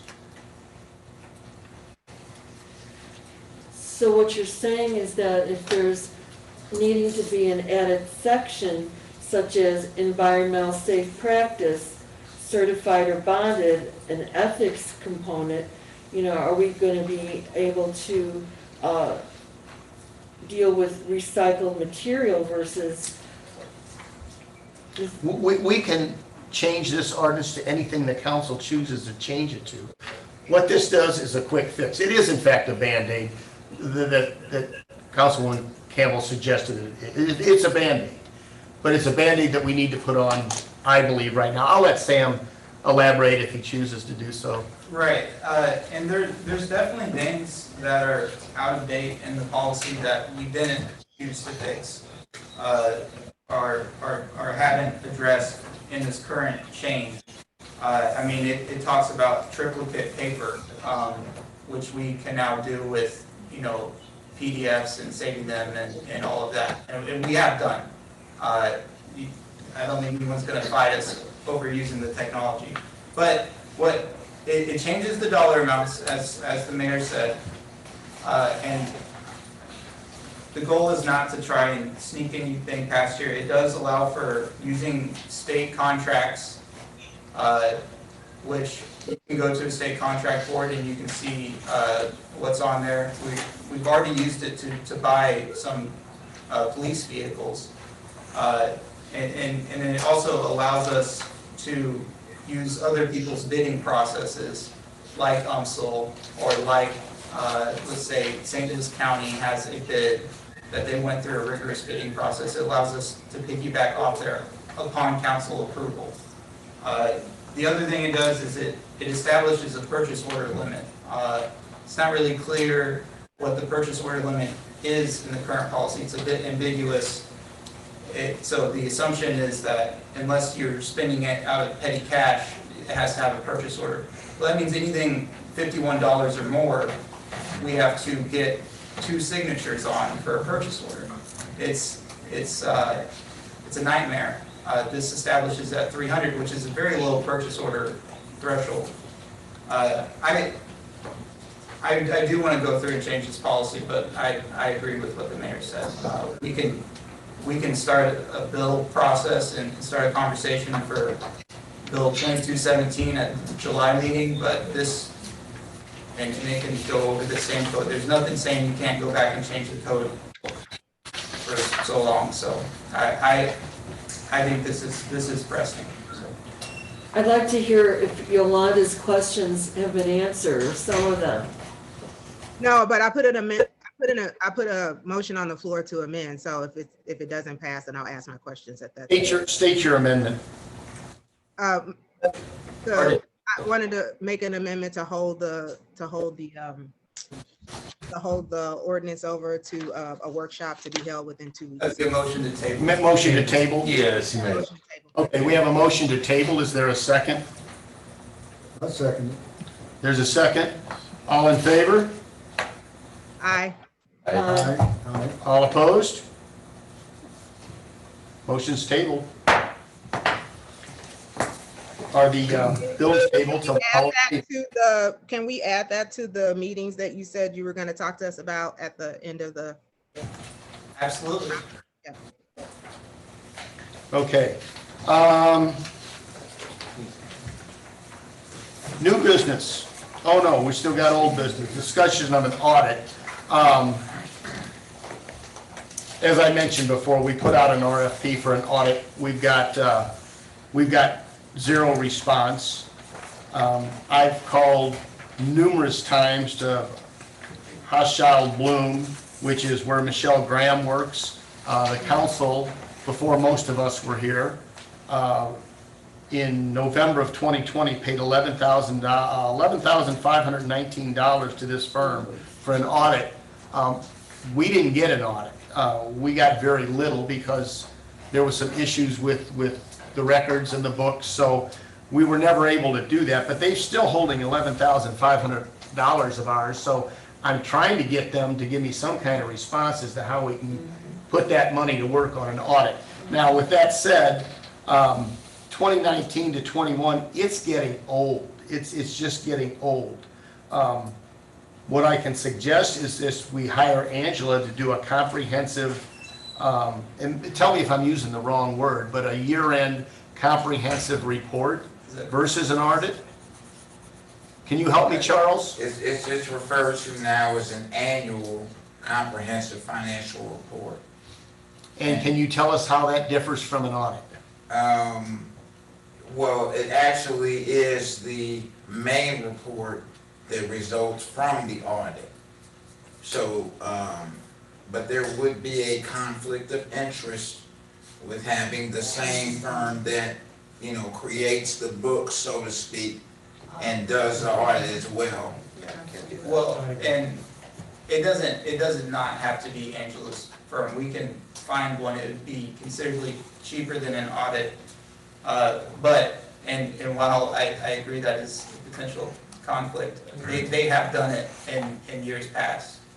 I believe since whenever the audit, I believe the last full-on audit we had was 2011. And since then we've been doing comprehensive reports, which are just financial statements, and then the letter in the front says this is not an audit. That's a compilation then. Okay.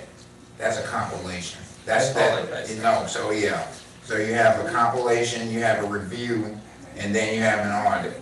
So an annual comprehensive financial report is not the byproduct of a compilation. A compilation only says, this is the city of Normandy, these are the compiled financial statements, and we hereby do not express an opinion on said statements. That's all a compilation report is. So that they can do. Okay, and sorry, that we were using the wrong term, Mayor, and I do apologize for that.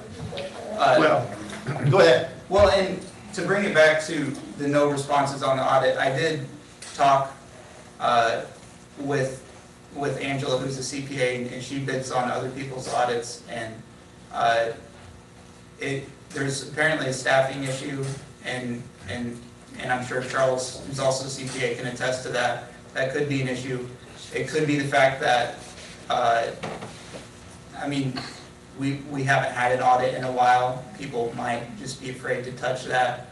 And it could be the fact that we're 8 months, I believe 8 months out from the end of the fiscal year, which at this point, your audit should have been done 3 months ago. So at this point, we can go forward. We can try and find someone, just start soliciting written bids for an audit. We can start soliciting bids for a comprehensive report, or we can go to a compilation report. Well, and here's what I'm asking. Would the council be content with a compilation report for the 2021 fiscal year and then solicit a bid for an audit from October 2021 to October 2022, which is fast approaching? I just, would that satisfy I your would be okay need? with it. It's something rather than nothing, yeah. Well, yeah, and we do have to do something. Yeah, I definitely agree, but And then maybe is it possible for us to do the compilation now and then later in September when we do our, start from that time for an audit, you know what I mean? we could, it's a question of how much resources you want to allocate it to, and then also utility. So the utility of a financial audit is it allows you to apply for grants, and it helps you the next year as well. Generally, the reason why you get the audit done in the first 6 months is because that's when it's useful to you. Now that it really, and it goes back to, we had discussions before about going back to 18, 19, 20. At this point, since given the RFP died, my recommendation would to get the compilation report and gear up for next year's audit, which will go a lot smoother than last year's audit would have. We have all the staff from this fiscal year is still here. We can answer the questions. We know how we filed our invoices and our purchase orders and all of that. It's going to cost a lot of money to go back to last year. Well, and rather than make a decision on this, what we can do is prepare a resolution that we'll put into words what we're asking for here, give you some time to digest it, and then put that resolution on next on the agenda for next We have meeting. that time to wait. Yeah. Well, I don't think 2 weeks is going to matter now. This thing's so old. Well, Mayor, I'm can I on ask board you a with question? that. Sure. We've got an, Andrew Dorn brought us a group to audit us, what, a year or so ago, a couple years ago? It was November, what was the date? I can tell you here in a minute. Yeah. November of 2020, I tell you, November 19th, 2020, there was a check written for $11,519. Those people still have our money. They have our money. And they haven't given us any results. We need to have whatever they have, we need to get that from them.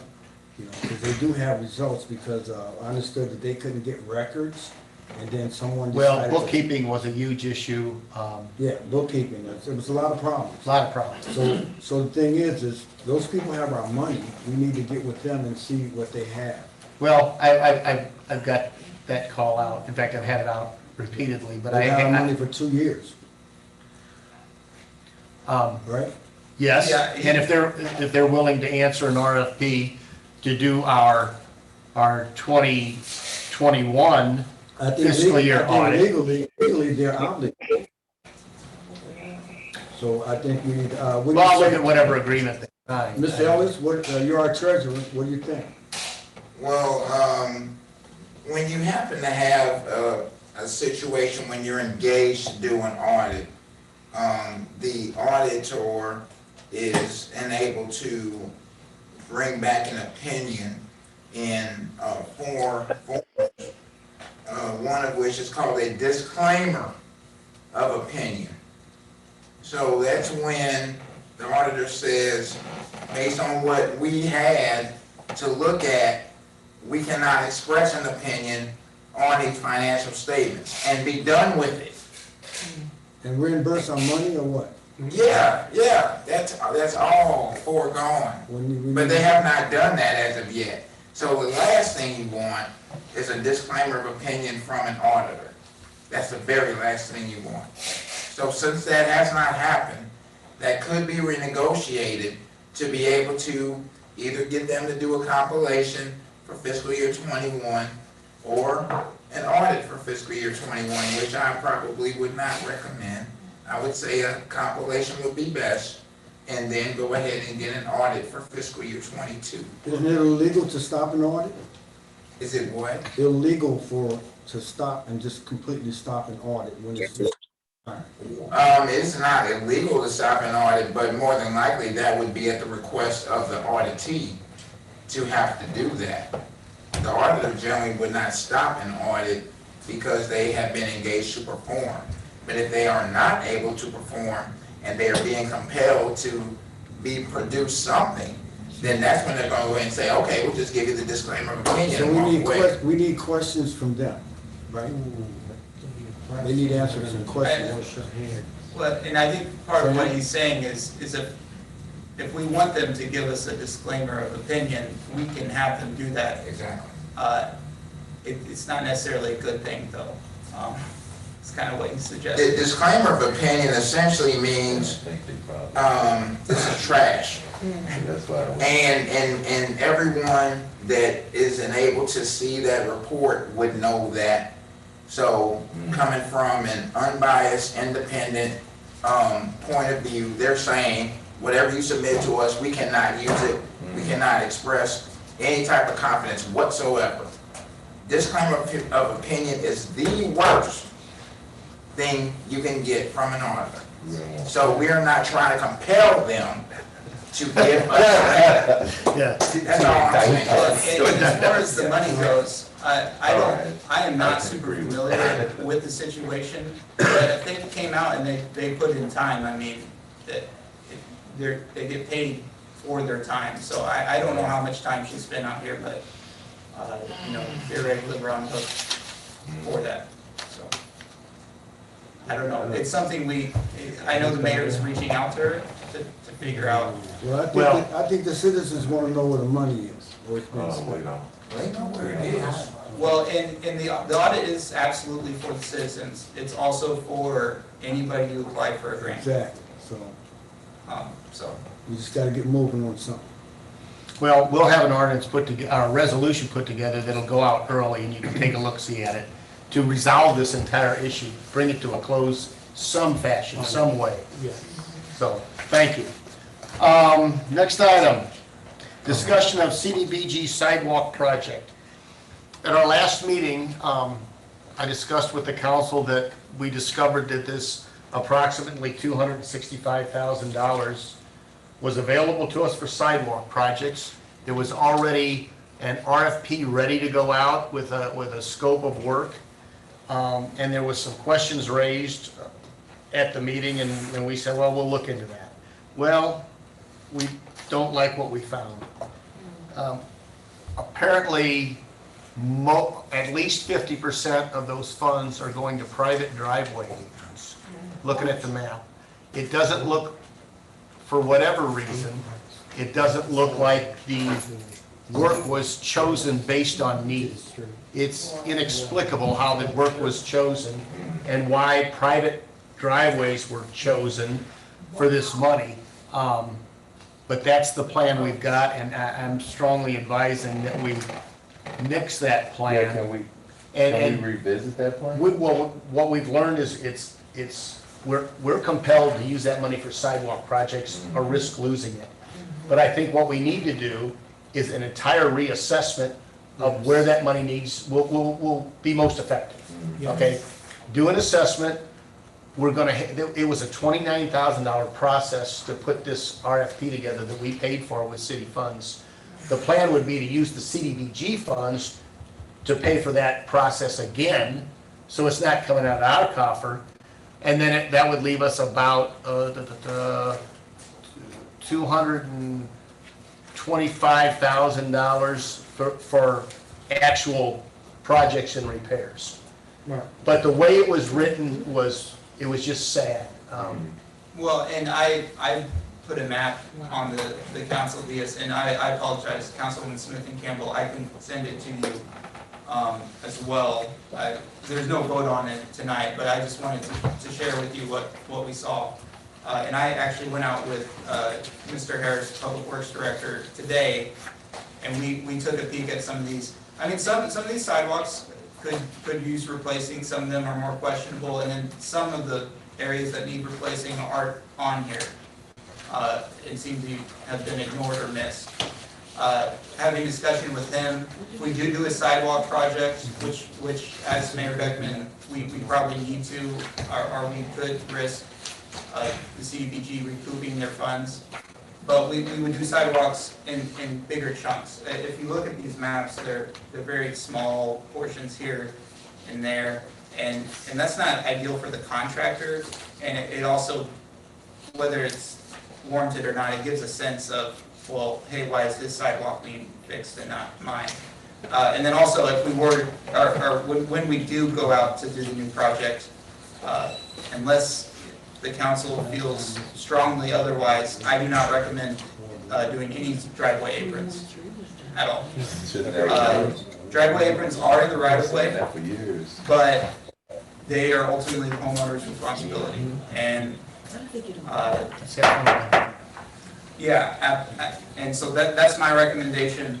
We'll keep you updated because it's going to be a little bit of a lengthy process now to do it. But luckily, St. Louis County will help us walk us through it in their CDBG program. So, yeah. Sam, I think the last time we did this was Ward 1, wasn't it, Tony? Still is Ward 1. Right. This is actually probably the same project that you're talking about. This has been going on since 2018. And that's why last meeting we were really excited because we can get this out of the way.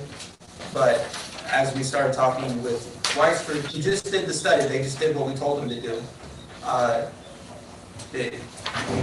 We got further into the documents and found this. So, is it possible to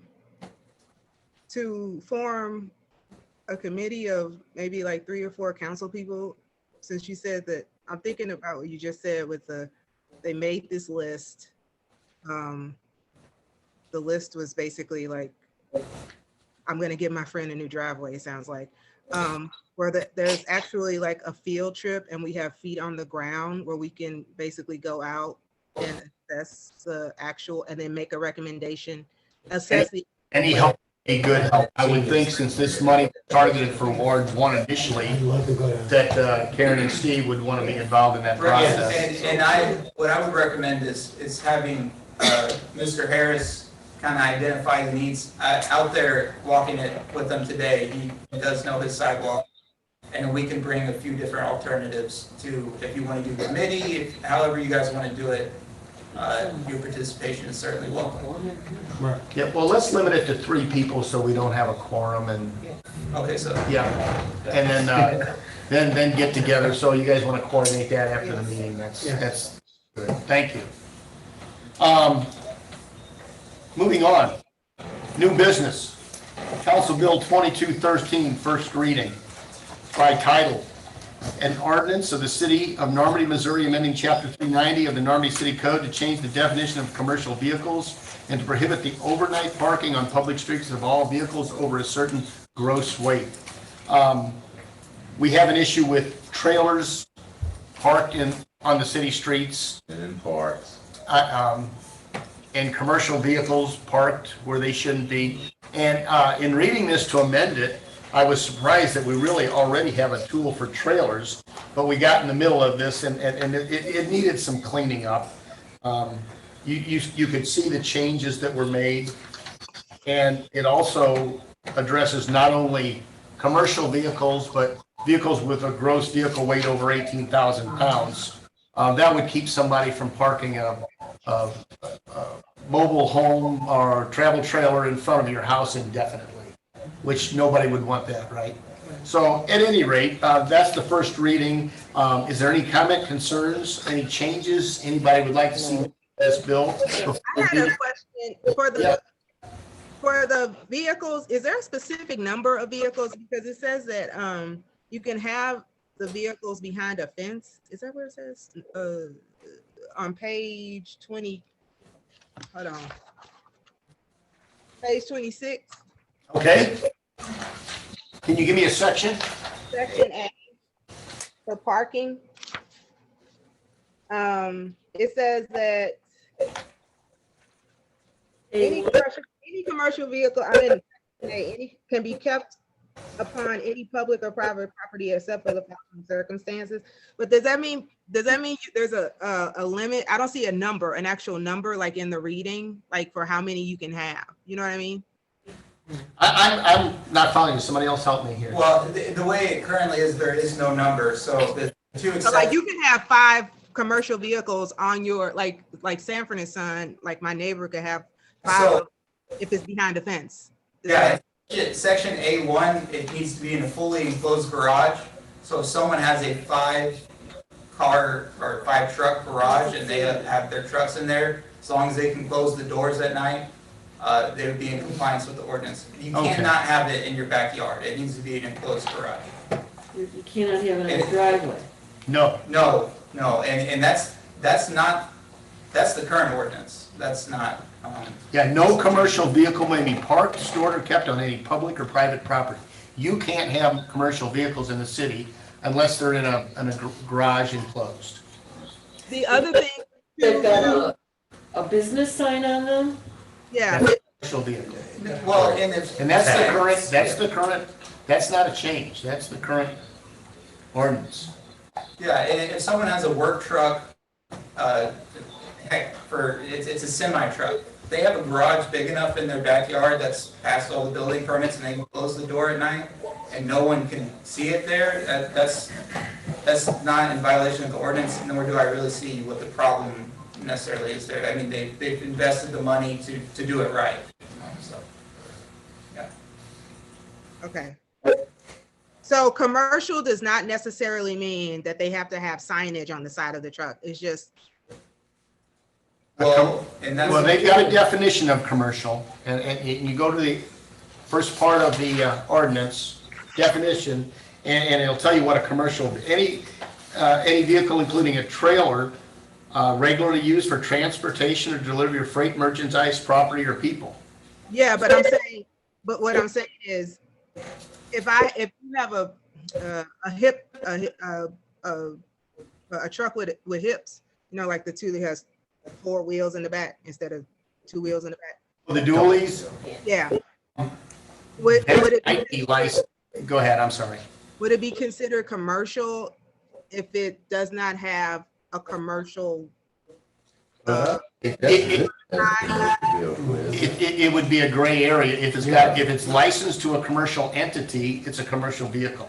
If it has signage on the side of it describing a commercial entity, it's a commercial vehicle. But in order for us as a council to know that it's commercial, we would have to run the plates. Is that what you're saying?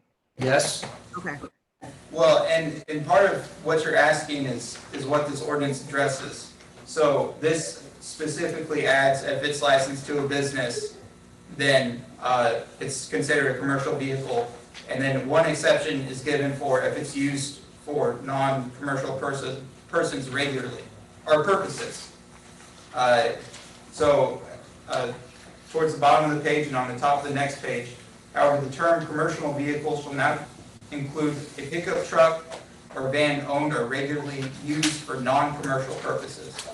So if they use it to go to the grocery store almost exclusively, then it's not considered a commercial vehicle.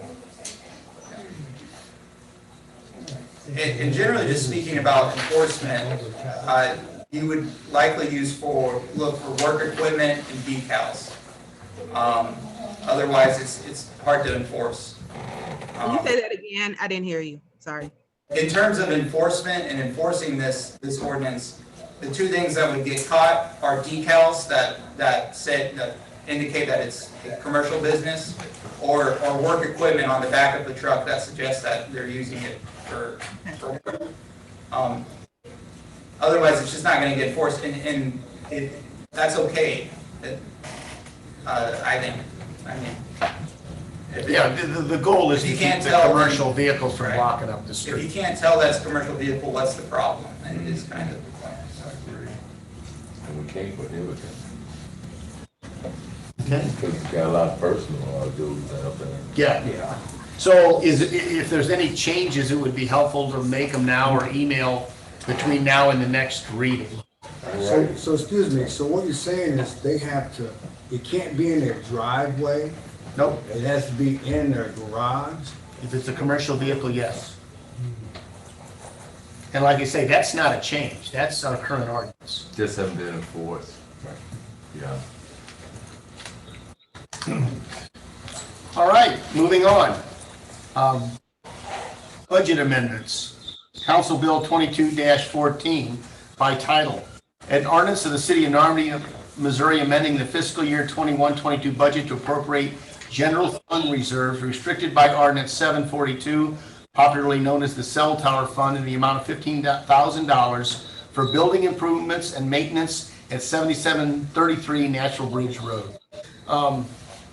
And I'll give it a little explanation of what this is about.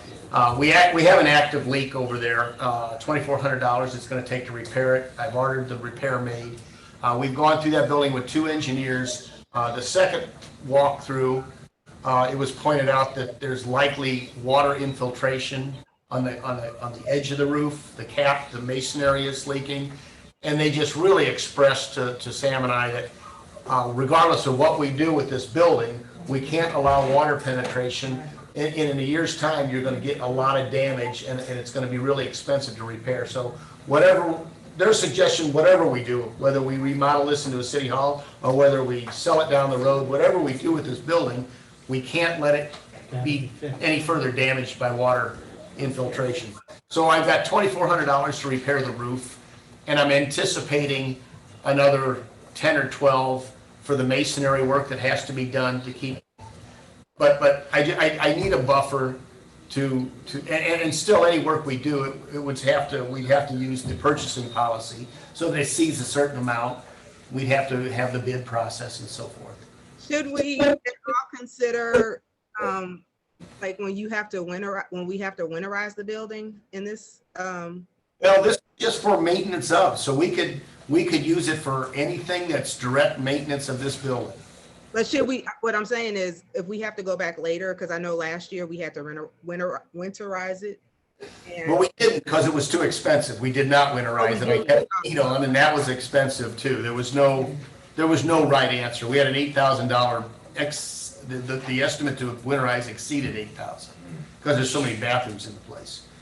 So the heating bill was less than that. We chose to just leave the heat on. I mean, should it be more? Maybe we could revisit it if we need more. I know the council's been resistant to tapping into these funds, so I didn't want to make it more than I thought I needed to just keep the water out of the building this year. And you said it's leaking from the cap? Where the garage is a flat roof, and where it attaches to the actual building, it's completely pulled away, and there's an active leak, and we've got plaster damage between the two structures. There's plaster damage already. So we got it on the schedule to get fixed.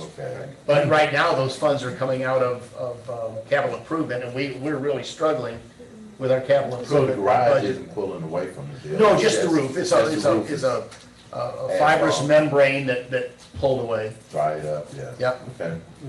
So, all right. Again, any changes, any concerns, an email prior to the next reading would be helpful. All right. Council Bill 2215, first reading. An ordinance of the City of Normandy, Missouri, amending the fiscal year 21-22 budget to allocate general fund reserves restricted by Ordinance 742, popularly known as the Cell Tower Fund, in the amount of $34,743 for the payment of legal fees approved by Resolution 22-07. Any comments, concerns? Yes, I like to comment. I wasn't in favor of this from the beginning, considering I was one of the people that were sued. And I do understand that at this point, the judge did declare that you won the lawsuit against the board, but you didn't win the lawsuit against Anthony Gray. That was lost. So I think that I'm in favor of you getting reimbursed for partial of that, but then for the Anthony Gray situation, I think that the city, that you need to reimburse the city back for that portion or whichever. But as far as the complete charge or whatever it was, I'm not in favor of you getting the 34,000 because like I said, you only won half that case. So, There were three elements to the case. well, I mean, I'm just saying that I think the board needs to know that. And like I said before, that citizens' money that I don't think that they should have to pay for the risk that you took to sue the board, for the restraining order against the board. And like you said, we can't talk about the person because it's personnel. You understand that? That's my feeling. I think that that you deserve to get what the judge declared. Well, but on the other situation, I think that that we need to make some adjustments. Well, ordinance 742, we don't. That's passed. Yeah. We're not going to relitigate that issue. I understand that, but I just want the residents to know that You're grandstanding, sir. excuse me. Once again, I'm a senior board member, and you have to respect what I'm saying because I'm speaking for the citizens, not anyone else. Well, I just can't help myself to say Well, I this. just want to say that. And I will say this. If certain members of the council had chosen not to ignore legal advice that was given to them repeatedly and violate the law, none of this would have happened. This isn't, thank you. I understand that, but I just want the citizens to know that the facts. Okay, and if there's any changes or suggested amendments, email them to me and. Mayor Beckman, Yes. I'm one of the watchdogs of the city, and I have to represent my residents who voted me in this position. So that's all I'm speaking All right. for. Thank Okay? you. Thank you.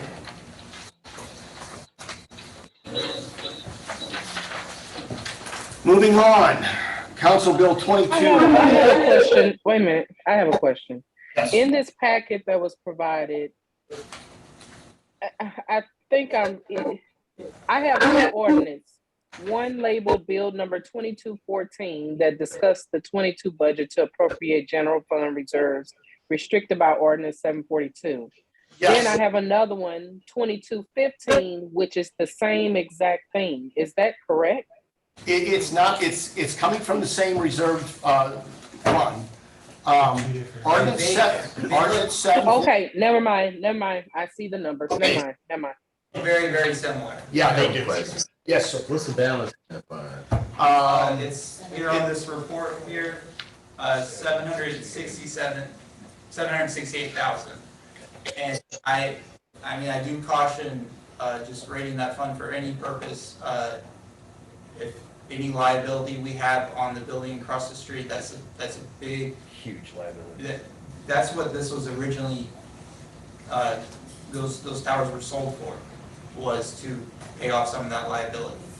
And the way that loan is structured, it will be good to have this on the side. And we're also currently making payments that are not quite reflected in these financial statements, but will be reflected in future financial statements from this account on the mortgage for that property. So, yeah. That being said, there's you guys can use it for whatever you want and whatever you determine legitimate. So.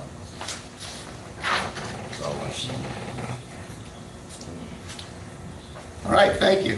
Moving on, Council Bill 2216, first reading by title, an ordinance of the City of Normandy, Missouri, amending Chapter 205 of the Normandy City Code to allow for the keeping of chickens.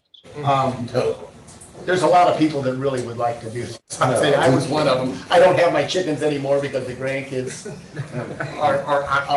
it was fun for a lot of years. The ordinance is well written. There's lots of safeguards. There's a lot of safeguards. Yeah, it's a lot of safeguards, but you know, you're gonna have a lot of people that's not gonna abide by the rules. They're And gonna that's why we have the do ordinance. something they shouldn't be doing. And we're experienced that in Ward 1 and 2, you know, so, you know. Well, and I don't think it's, yeah, well, that's. well, yeah, and that's always a concern. There's several different protections. So there's restrictions on the coop, which would go through the building, well, I don't know if it would go through the building permit process, but there are setbacks from the line. The coop has to be well built and the chickens have to be enclosed in the coop. If there was no one was following that, then we could use any of our ordinances that we use to deal with smell, animals at large, Pit bulls. anything like that. Enforce it through that means. It's like pit bulls, right? Oh, we don't have. Right. Which we're like overcrowded with pit bulls. So Right, well, and that is another if we can't issue enforce it. with enforcement. It's a huge issue, but Rick Sampson, our new code enforcement officer, is really taking charge with a lot of this. He would be the one to help deal with this if chickens ever got out of control.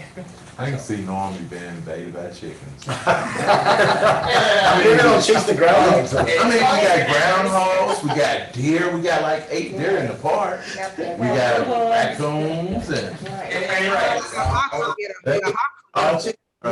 I'll tell you what, again, email me changes, we'll have a. Right, yeah. It'll be the pleasure of the council whether this is. There are, just so everyone knows, I did think about the building permit thing, and maybe they would have to also have it inspected yearly, just to make sure, like Tony said, that they're keeping up with the actual. Yeah. Well, That would work, that would. And well, first off, I just want to say, this is, Councilman Hong asked me to write this bill. I don't have a preference one way or other. I think some people want chickens, and that's great. And a lot of cities do allow for chickens, so, but. Oh, the goat man. And to clarify, even though I brought this up, I myself don't want chicken. This is for the interest of those who have expressed it to me. Disclaimer out there. On Councilwoman Campbell's question, the ordinance is written to. I'm sorry, you're breaking up, Sam. Can you say that again? Yeah, the ordinance is written to not put a whole lot of burden on the administration, and there's no permitting process here. There's a permitting process for any structure you put in your backyard, but as far as the animals go, there's no permitting process. If there's ever a problem, we take it from the code enforcement side. And that makes it a lot easier, because when you get into permitting and yearly inspections, now the city's taking on a cost. Even if you have fees, it's taking on a cost, and it makes things more difficult, so. So I would advise against that, otherwise, whatever. What would the cost of the city, just the manpower to go check it out? Yeah, that's the cost, and we can charge them for the inspection and pass that along to the resident. But it's, that's also something you gotta think about, though. That's all I'm saying. That would work. All right, moving on. The next one is a resolution selecting a firm to perform architectural services. I'm not asking for a motion. I'm not asking for a vote on this. I want to plant a seed on this. There's a lot of things we don't know. Hopefully in 2 weeks we'll have some better information. But I'll read it by title. Resolution of the City of Normandy selecting a firm to perform limited architectural services at 7733 Natural Bridge Road and authorizing the city administrator to enter into an agreement for the performance of such services. 7733 Natural Bridge is the building across the street with the plan of moving over there with the new city hall. I was hoping to get a lower number. One of these, we've got 2 firms that responded. We've got to make a decision between the 2. But there's one that I asked if they could give us a ballpark so that we could at least have a conversation as to which direction we wanted to move with this project. And the number is $4 million, give or take $300,000, to turn that into a modern facility, City Hall. To build a new City Hall would be twice that. We have outgrown this, but here's the options we're going to be looking at. And it may include the possible sale of this property, which would certainly have to be coordinated with that move. So this is a doable thing. If the council chooses after a public hearing and response from the public on selling muni bonds to finance this project, we can do it. We either have to sell municipal bonds to finance the remodeling of this building, or we have to sell this building and get out from under it. Those really are our two choices. We can't just hang on to it. So if we put this up for a municipal bond election and the people turn us down, the voters turn us down, then we have to sell this building. I'm concerned that when we do sell this building, if it comes to that, we're gonna lose some money. The other consideration is we're hoping to bring a developer onto this property, being right on the Metrolink. This is not the highest and best use of this piece of real estate. For those of you that are not aware, Unsold's 35 acres, South Campus, they're pumping $100 million into infrastructure only to attract businesses. That's going to be developed commercially. Restaurants, a destination place, that's going to be the loop of 2022. It's a huge deal for the area. That gets developed, you've got the Metrolink tracks here, and here sits 4.5, 5 acres of prime real estate to piggyback off that project. So that's another consideration. If we do that, obviously, we're gonna need a place to go.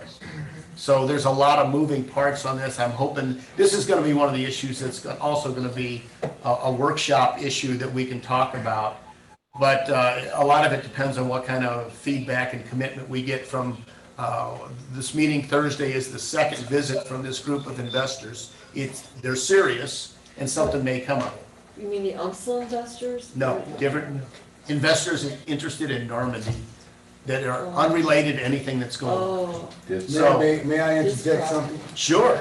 I think 3 or 4 years ago, before the pandemic, there was a developer that came in with the Good Shepherds, and they were gonna buy this 14 acres of land with a $60 million development. That was Pearl. It's Pearl and it's not them. Pearl, yes, not them. It's not them. It's not them. But, Nope.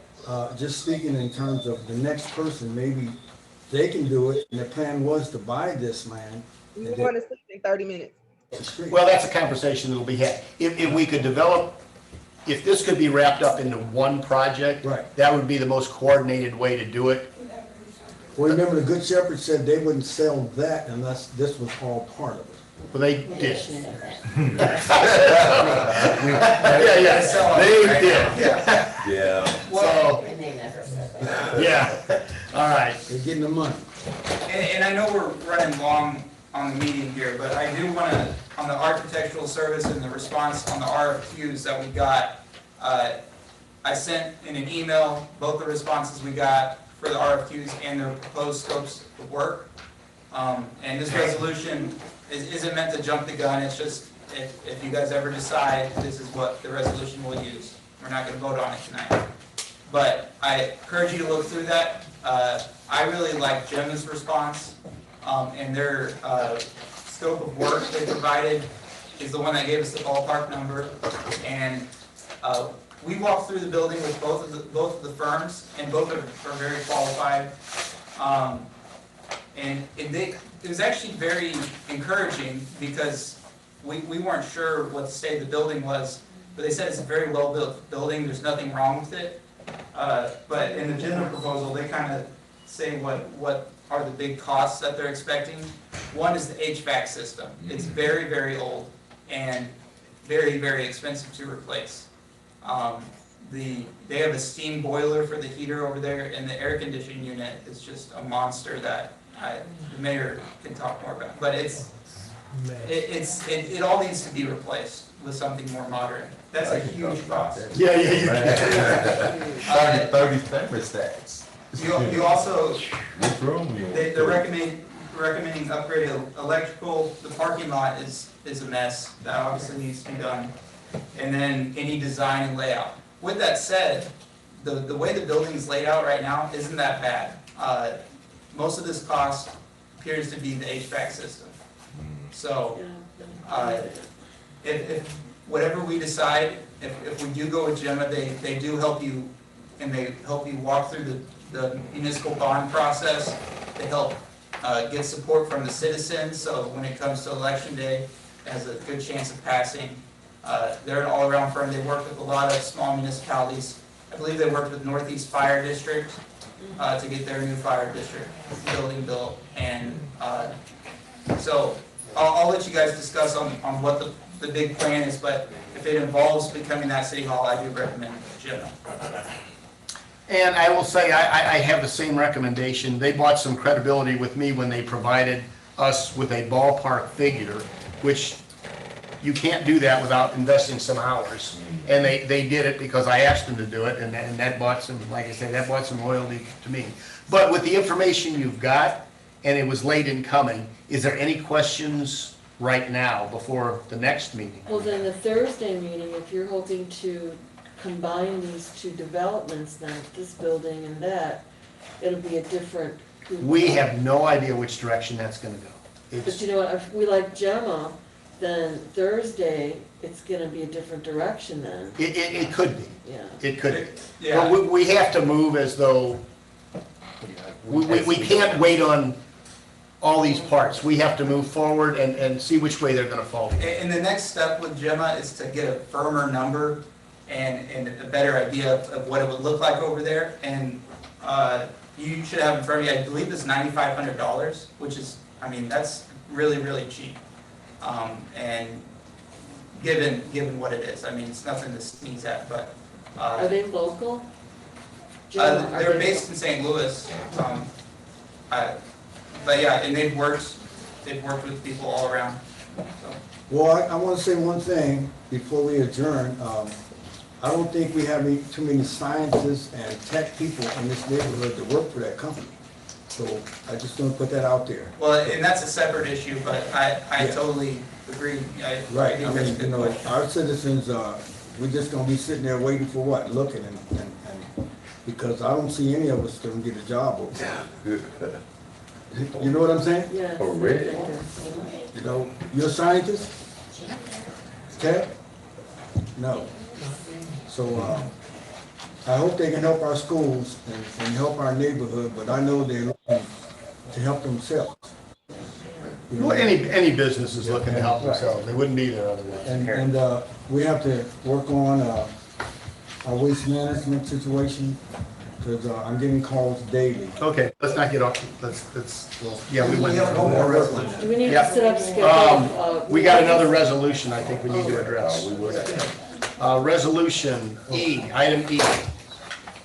A resolution, the city of Normandy, Missouri establishing a pay scale for the regular employees for the city of Normandy. This puts into writing what we already have in place.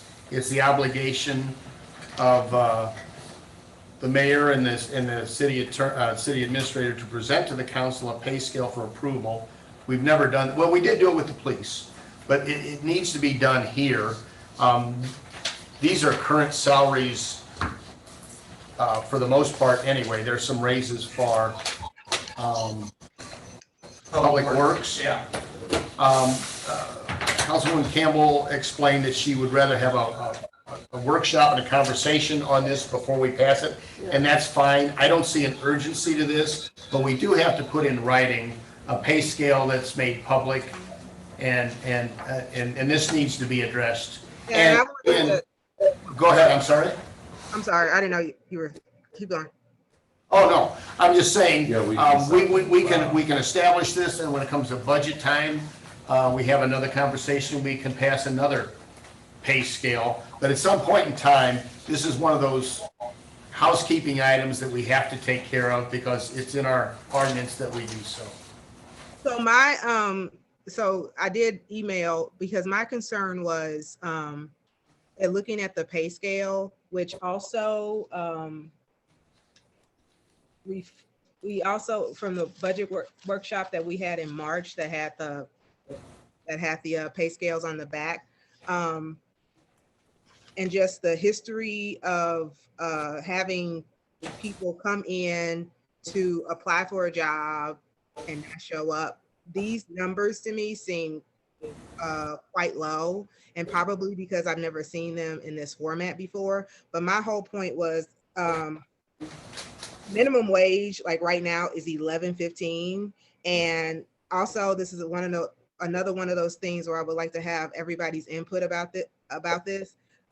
You know, the lowest paid labor worker is $13. You can go to Chick-fil-A and be a shift manager for 18.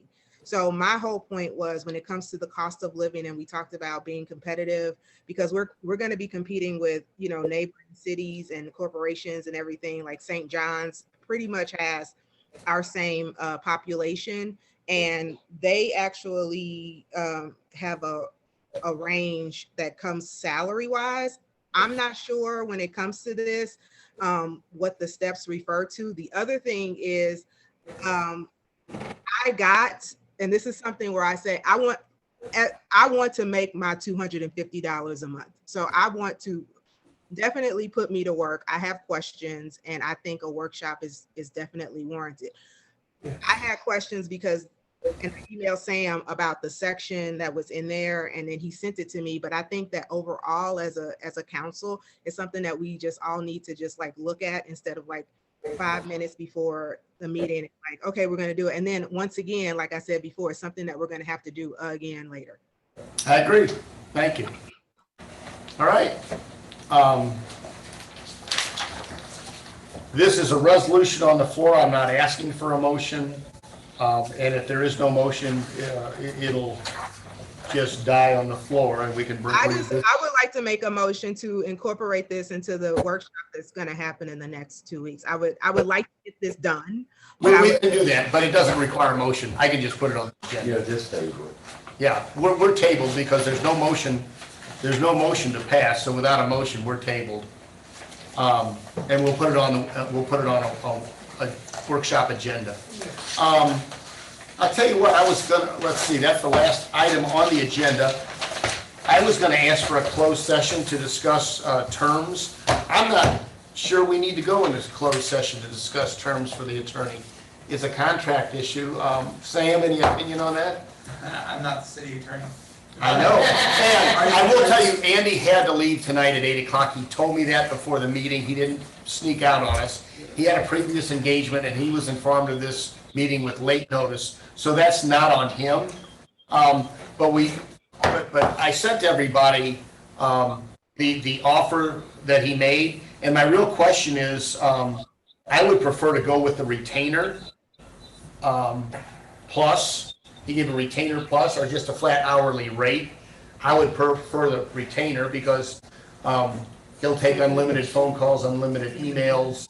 We'll use it. Two meetings a month. So until we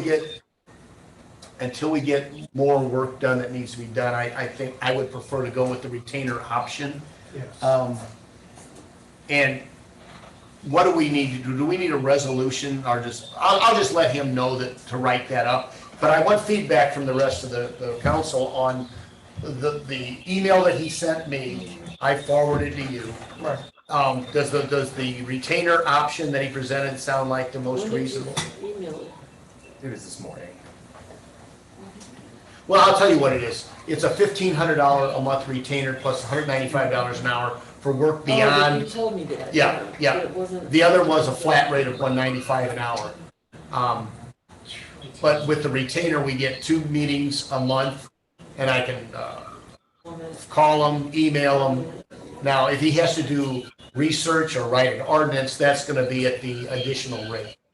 But to be at our 2 meetings and asking our questions and taking our emails and phone calls, that's $1,500. So compared to the contract that we were working on previously, I think it's going to be pretty much a wash. It's going to be about the same. I see it coming out that way. Will we have the option to update this contract in 6 months to a year? Our contract with our city attorney is good as long as he's the city attorney. The city attorney can be removed by the mayor suggesting, recommending removal, and a majority vote of the council, or a 2/3 vote of the council can remove. So we're not bound to anything. And if we want to renegotiate, we renegotiate. Okay, that's fine. Is it less expensive than my last council? It's probably going to be, well, the retainer's less expensive, $1,500 versus $2,500. but the additional work at $195 an hour, now, our previous council never had the occasion to charge us the extra dollar amount because anything he did always fell within that 2,500. So I think it's gonna be a wash. Depends how we use them is kind Right, of what it comes right. down to. If we abuse it, I will say there was, in years past, the city attorney was used as a city administrator to run the city, and the fees became atrocious. So Now we've got- less phone calls from our city administrator to our. Well, the phone calls are covered in the retainer. Yeah, it's, Okay. Yeah, that's why I wanna go the retainer route. Right, yeah. Okay, well, not hearing any objection, I'll advise Andy to write up an agreement with the retainer, and we'll bring that as a resolution to the next meeting also. Do we need to schedule meetings now? We do, thank you. Our next meeting, first of all, let's talk about July 5th, the day after the 4th of July. I have no objection to having a meeting on that day. July 5th. What day is it? That's a Tuesday. Tuesday falls on the 5th.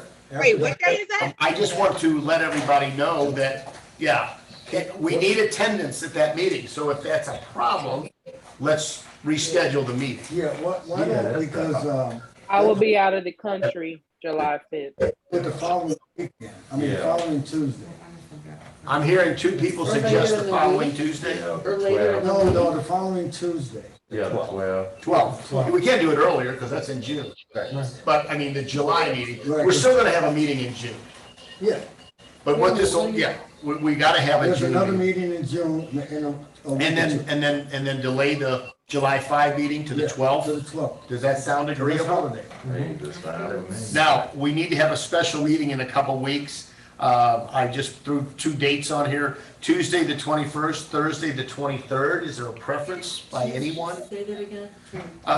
Tuesday the 21st or Thursday the 23rd for a special workshop meeting. Thursdays are good for workshops. Yeah, I agree. Yeah. I'm not available on Thursday, the 23rd or the 24th, because I'll be relocating one of my locations. Okay, Councilwoman Smith's not available on the 23rd. Is there anybody not available on the 21st? Not be available. You would not? Well, further, like, How about, the week before. well, that's getting close. We won't be prepared by then. Yeah. We got some work to do with the presentation that was made. How about Wednesday, the 22nd? No, I can't do Wednesday. Yeah, I can't do the 22nd. All right, it's gonna be the 21st or the 23rd. I say Thursday. I like Thursday. Thursday? Third. Yolanda? Yes, I like Thursday. Yolanda? Yolanda? Yeah, I like third. Yeah, we do have a council person that can't make that. It's unfortunate. We have another one that can't make the other one, so we gotta make a choice, so it's not We gotta make really. a choice, and I'm hearing 23rd, so. Yeah. No, just, you know, yeah, you all don't hold off. Work is a priority for me, so that's nothing, that, I can't change that, sorry. That was already in plan. All right. How are you, Yolanda? It's Nelson. Hey, Nelson. Hey, Luanda. All right, I'll put out emails. That concludes the. Did we set it on the 23rd at 6:30? The 23rd at 6:30. 6:30, All right, I'm looking for a motion to adjourn. I'll make a motion. Motion is made. Is there a second? Second. All in favor? Aye. Opposed? Ayes have it. Meeting adjourned. Thank you. Good night. That was long. That was long. Wow. Yeah, wasn't it? Thank you. They need to take care of you.